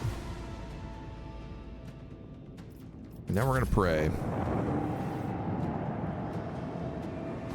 Don't want to make any rash decisions. Love this type of combat. I have a lot of fun with the space combat in this game. Ooh, swift death fighters. Pyrokinetic madness. Ow. I guess my ship is on fire. Miss. Tank. Stare into the abyss. Wow, we got really lucky with boosting those shields. Torpedo control. Straight into it. Unleash the storm of macro cannons. The enemy's void shield has been nullified. Kill it. Eviscerate them. That's one problem solved. Now we gotta get rid of the other problem.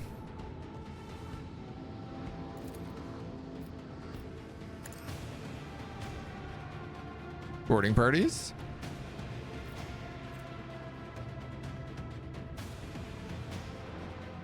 Two random weapons of the vessel are disabled until it leaves the zone. Additionally, there's a chance of internal fires, but my shields get boosted by 20% if I go in there.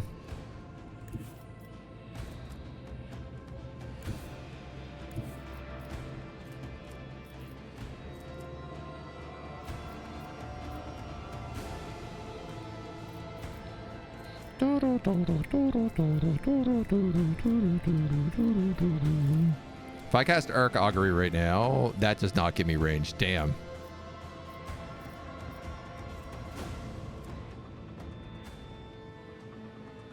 One, two, three, four, five.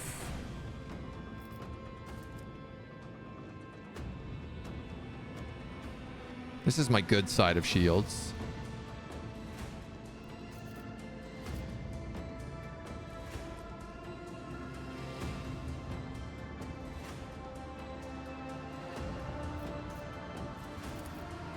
Shallow jump.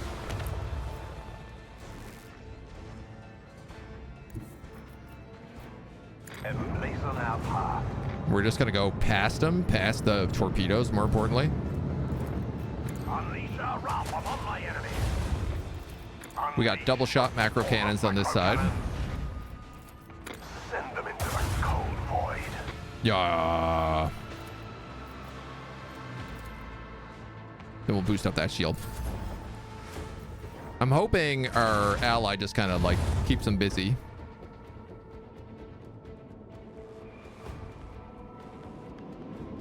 Torpedoes into torpedoes. Oh, okay.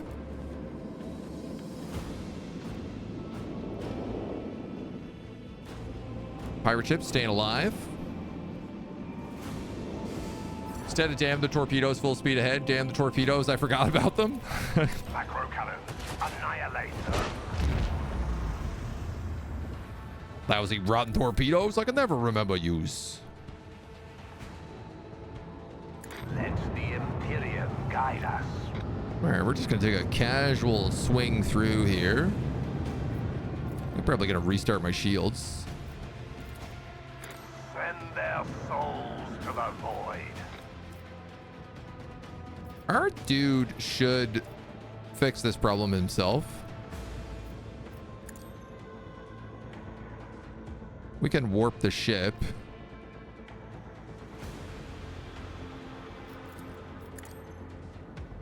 And I guess give it vulnerability on its front point. Oh, yeah. Viper class will take care of it.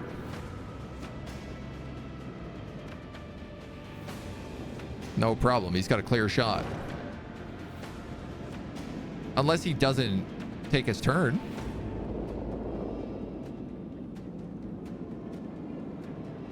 Uh-oh.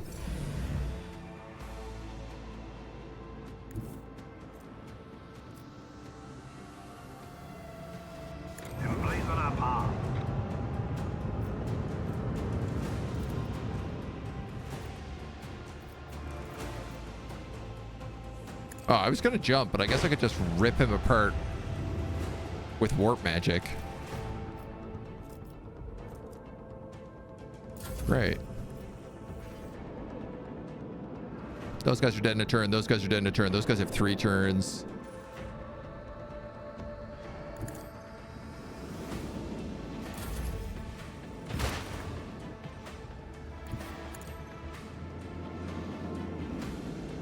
Kerblam.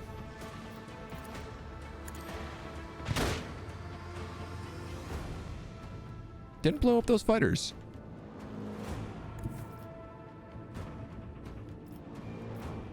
Charter course. Eviscerate them. Miss. Let the incandescent beams scorch our enemies.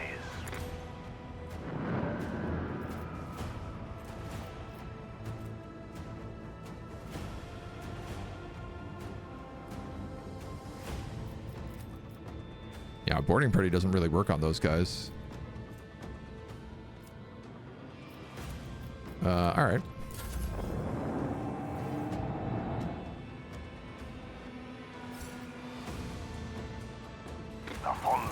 The battle is over. No defeat.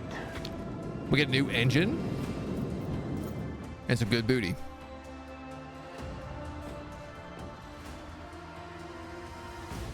I get the book a lot. My own character arc at this point. It's important. Trust me, it's no big deal being in the book, old book of grudges. All right, let's get that new engine on there. And then you're already explored. You're already explored.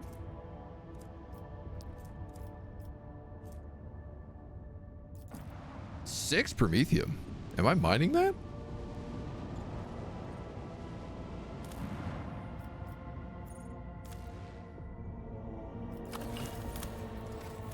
Six seems like a big number. I'll be honest, I'm not sure if it is, but we might as well give it a shot. I'm dwindling down to a secondary character. I'd believe it. Demand the ability to remind ourselves of the grudges. I'm going to set up something so that they're posted in a Discord channel. Like, we'll have a Discord channel called the Book of Grudges that they automatically get posted into, so. Lord Captain, an urgent report from the vessel's shrine. A group of unknown assailants has invaded his temple and plundered the incorruptible relics of your ancestors, slaughtering devout worshippers as they went. The High Factorum is among the casualties. Had Master Montag and Mr. Sourback not arrived in time, fortunately, Master Danrock survived and remains conscious but in great pain. He implores your lordship to come to the temple and hear his confession. So it comes to pass. I performed a reading of his tarot after the morning watch sirens, but the visions sent by the Undying One were too indistinct. I saw rivers of blood flowing towards the bones of the dead and a blurred figure, laughing, treading upon the ashes of the fallen. It's clear now the Undying One desires me to follow the figure's tracks. My hunt begins. They're like, oh, you want to kill this Genestealer cult? How about hang out at your shrine? Back into the ship.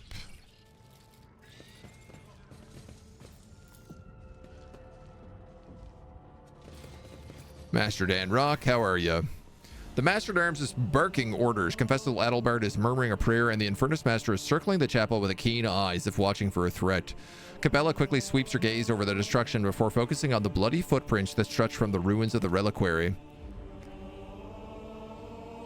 The High Factorium's velvet coat is streaked with blood, and Janus himself is deathly pale. A Medicae officer is working on the back gunshot wound to the chest.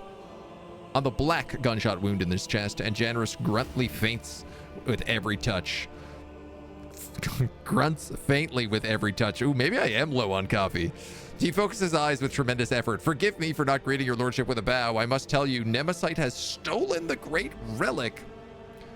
Ah, Nemesis, another spin on that old wives' tale. Actually, no, let's yell at Yocasta. How did renegades manage to sneak all the way to the upper deck? They had help. We've discovered a hidden corpse of several chapel attendants. The traitors took their clothes and led Nemesis and his accomplices straight past the patrols. They were good people, pious people. They never slighted a serf in their lives. Why punish them? I swear that these innocents will be avenged. May the Emperor be my witness. The old wives' tale was blessed with amazing corporeality. Whoever that bastard in the red scarf was, he went by that name and spoke very impertinently of your lordship. He dared to ridicule the way you allegedly tried to turn the commoners of the Foundry Bay against him with a bribe. What despicable character. I spread discord and treachery among the rabble. Another arrogant rebel wrapping himself in crimson rag and wreaking havoc. Not this time. No one has ever dared to raid the upper decks before. Never in the ship's history has the fury of the rabble been so blind and fierce. Generous, what happened?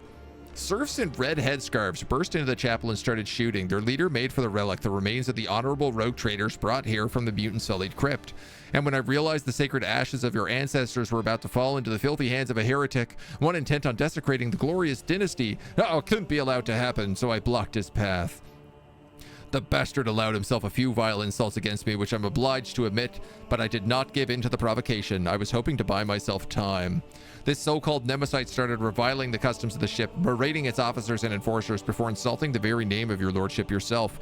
I threw my glove in his face and demanded a duel, but the honorless villain just shot me.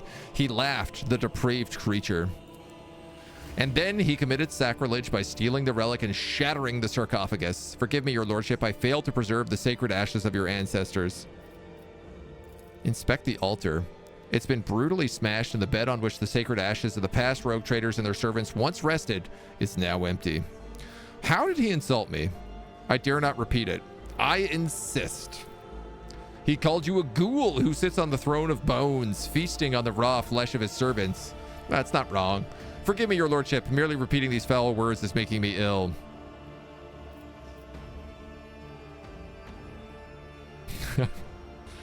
Why did you wish to see me so urgently? I had to apologize to you. I had to repent. For many years, I did my best to serve the dynasty, but at the most crucial hour, I failed. Shame scorches my pathetic, cowardly heart, your lordship. I had to tell you how deeply remorseful I am. You failed to apprehend either the criminal or the relic. Were you even trying? The Factorum drops his head to his chest, unable to bear the crushing weight of his shame. How badly is he wounded? He's losing a lot of blood. I advise you to hurry. He should be on the surgeon's table as soon as possible. I'm holding on, worry not. What matters is you recover the relic. Some miracle preserved Danrock's life long enough that he might address you. His fate now rests in the hand of the Emperor. Einrich, did you see the attack? I did not. I was on my way to offer a prayer when I heard gunfire and ran as fast as I could. I got here and I saw Master Danrock, and I think the next thing I did was press his wound and spout curses. So much for being a heroic repairman. Wasn't much use, was I? I will strangle this Nemesis with my own two hands. May the Emperor protect your... His eyes roll back and he gives into a convulsive shudder. Apologies, my lord. We're taking Master Danrock away. He is unable to tell you anything more, and every second of delay could cost him his life. Oh, man. I hope Danrock doesn't die. He's all about money. We're all about money. Einrich watches the limp body of the Factorum get carried away and chews grimly at the low stick that appears between his teeth. What do we have so far? Master Danrock on his deathbed. The attackers either dead or have absconded with sacred relics, and the witnesses all agree on this one thing. Nemesis and his accomplices came out of nowhere and struck suddenly. Only the throne knows where we can find them. We will find them. We'll turn this vessel inside out if we must. There's nowhere even a void rat can... There's no need. The blood whispers will lead us to Nemesis. See, Yocasta, you could learn a lot from these death cultists. Undoubtedly, Lord Captain. Perhaps the Servant of Death will share her insight that we might all understand what happened here and what we should do next. Did you perform another divination? Yes and no. His tarot guided me here and told me of the evil that lurked, but beyond that, the bloody path carelessly tread by the raiders will reveal the truth. The enforcers have already questioned all the witnesses, compiled an extensive list of evidence, none of which tells us anything about where the troublemaker calling himself Nemesis might have escaped to. Cabela sharply turns to face the crimson splashes on the floor and walls of the shrine. Her pupils dilate, threatening to drown her irises in darkness. Her expression turns distant, and her voice becomes low and strange. This blood is drawn in a pattern of retribution. The one who spilt it appeared later. They moved swiftly and furiously, numb to their own wounds. An enforcer who was drawn to the gunfire and witnessed the sacrilege? Probably. As for this pattern, she points to a barely visible skein of charlotte droplets. It was made in fury and desperation. The one who left it was wounded, but they did not flee. They fought back while they could, and then they retreated into the darkness.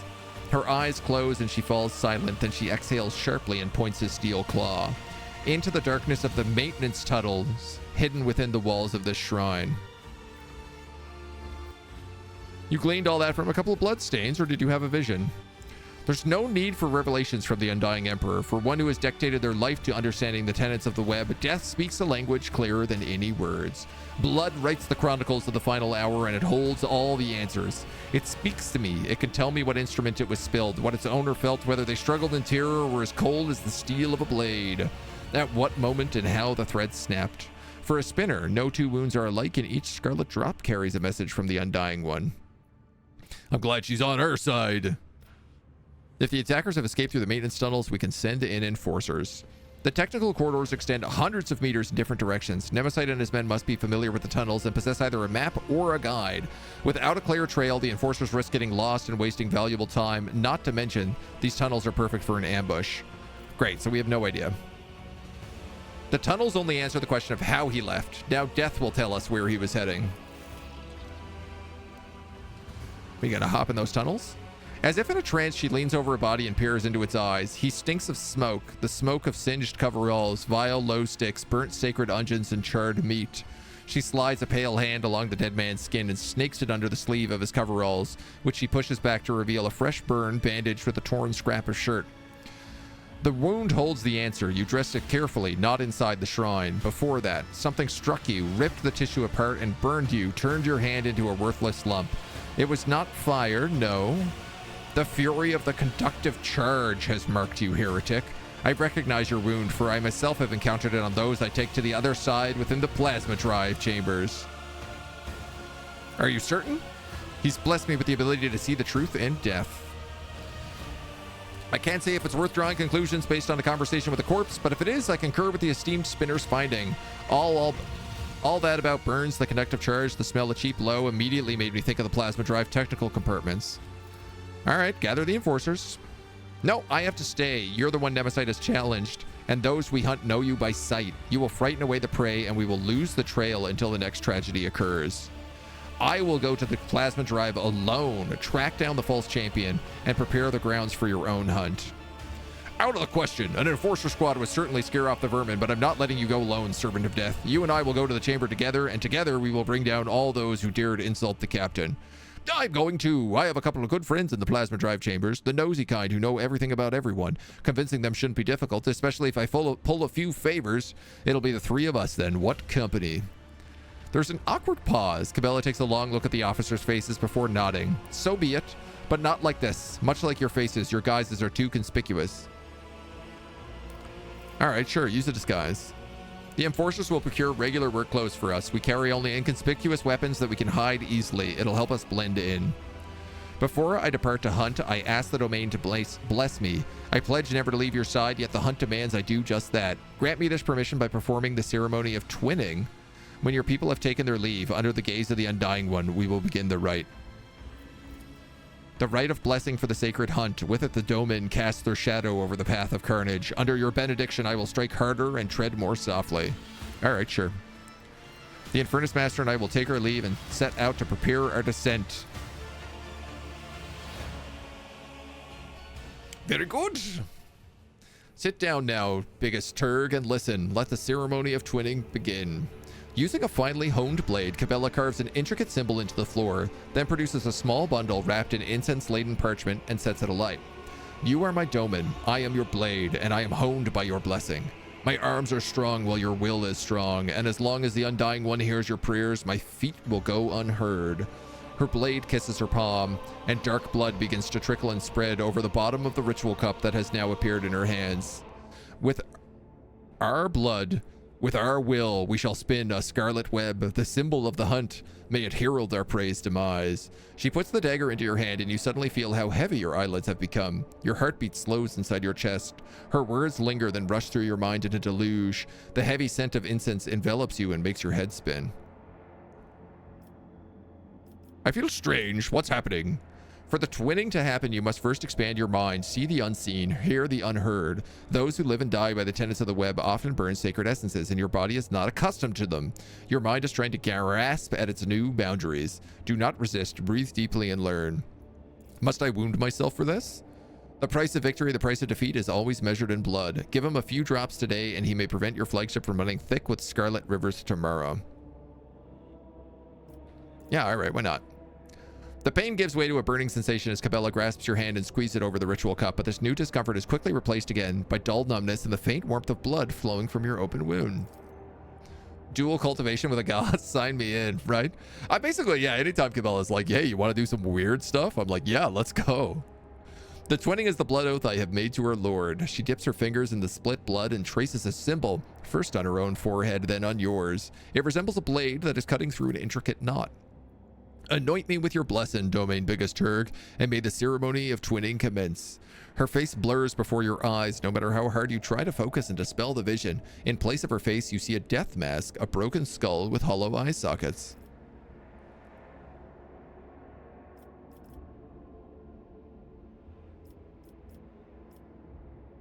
I see strange things within you and without. The skull grins benignly. You are learning to see what is hidden behind the familiar shell. Keep practicing, and years later, you will be able to see the truth even with your eyes closed. May your fury and resolve be unshakable. One who follows the thread of the web fights not out of rage, but with a mind as cold as stone. Rage can become a potent weapon in the hands of a punisher, so I understand, Domain Biggest Turg. I accept your blessing. She thinks for a moment.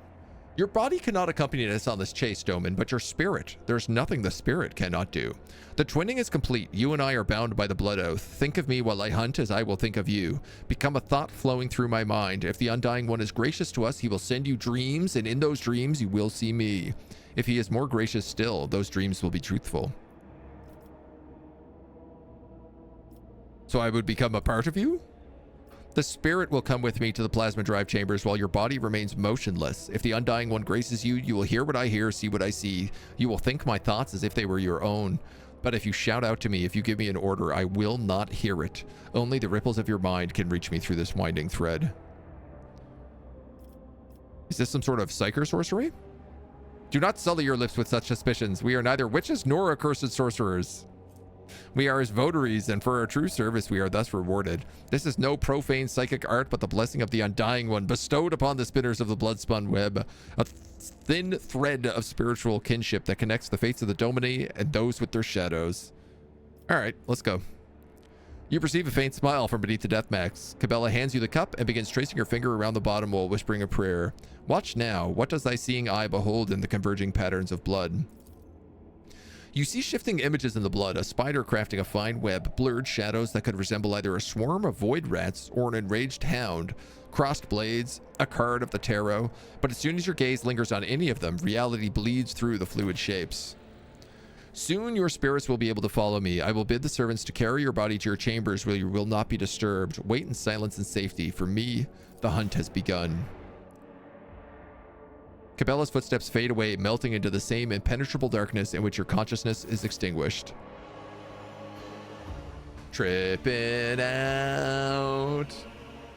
Nice way of letting you play her solo, right? That's what I think is about to happen. I think we're going to get her Sourback and Eintag. Is the vibe I'm getting. Like how they're like, well, let's go in stealthy like.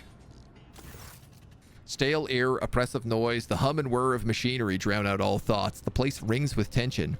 Is this the powerful energy coursing through the cables, or have the wails of the workers merged into a cacophony of indignant whispers and desperate prayers? Lost and mired in petty troubles, unmindful of duty, their voices creak as if covered in rust, and their eyes are dimmed by the endless drudgery and lack of light here on the working decks of the Doman's great ark. I have seen it before in these murky depths. People become creatures all too ready to devour each other for otherworldly gains, fleeting pleasures, or imaginary freedom from obligation born from the abyss of spiritual emptiness. The Undying One punishes them through me. Disgusting mutations, abominations, reflections of vice are born in these shadows, and I will be their doom. The thread shakes, the web is taut. I step silently. May the great hunt begin. The thread shakes, the quarry leaves a trail. We may not see it, but we can feel it. I taste the air, the scent of fresh dye and a subtle note of sparks. This is new, pleasant. The upper decks reek of luxury, but here I feel comfortable. There's something else. This is it. I recognize the smell. Ungent, low, and burnt meat. Just like inside the shrine, the time has come to spin the scarlet web. The web is taut. Know the hunting grounds.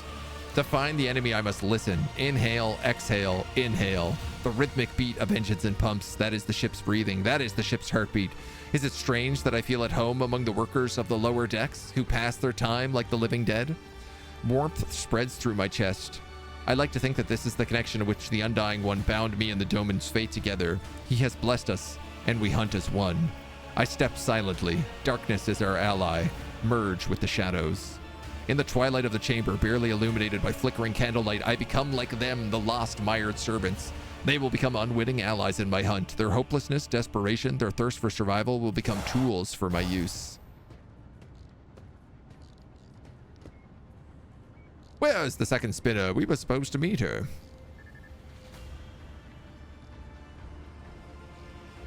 You know that feeling when you're being stared at, but you can't tell by or where from? I got that feeling right now.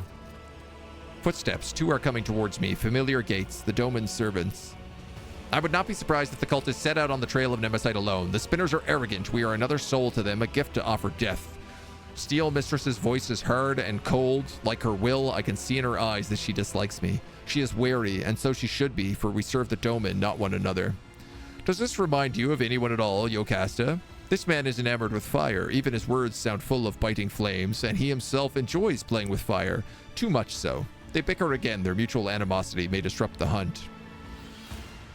To the lay people, the two are now scarcely distinguishable from the common serfs. In a world where status and privilege are defined by appearance, a single piece of rotten cloth is enough to lower your standing. We will become spectral hounds and follow the trail without drawing attention. Step forward and say, I am here.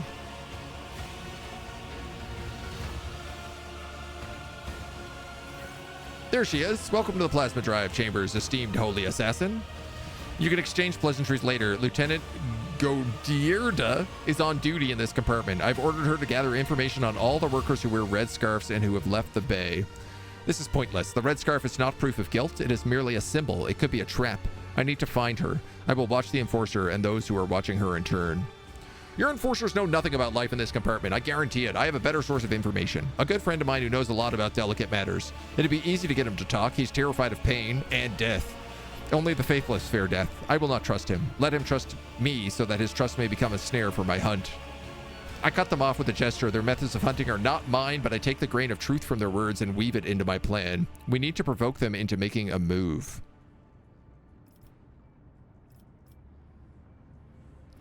Intimidate them with an impending threat or install a false sense of impunity. Convince them that they can and must act now. Watch the Enforcer and those who are watching her. Let him trust me so that his trust may become a snare.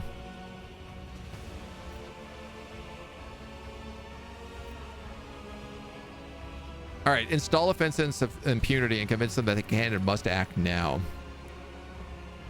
The Enforcer who answers to Steel Mistress is the symbol of order and obedience in these chambers. She is standing in the way. When she disappears, my enemies will believe it is safe to strike, and that will be a costly mistake.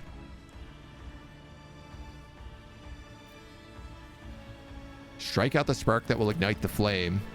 I feel them lurking in the crowd, my enemies. They are cautious. I must find them and let them believe their luck. Then they will shed their masks and I will take them down and intimidate them with a something. An impending threat. Flaming voice relies on a talker, one who keeps no secrets and fears pain. An unreliable vessel is bad for holding secrets, but good for spilling them. Through him, I will whisper lies to the enemy. Such is my plan. They look at me in silence. They do not understand yet. But that matters little. I am on the hunt. Okay.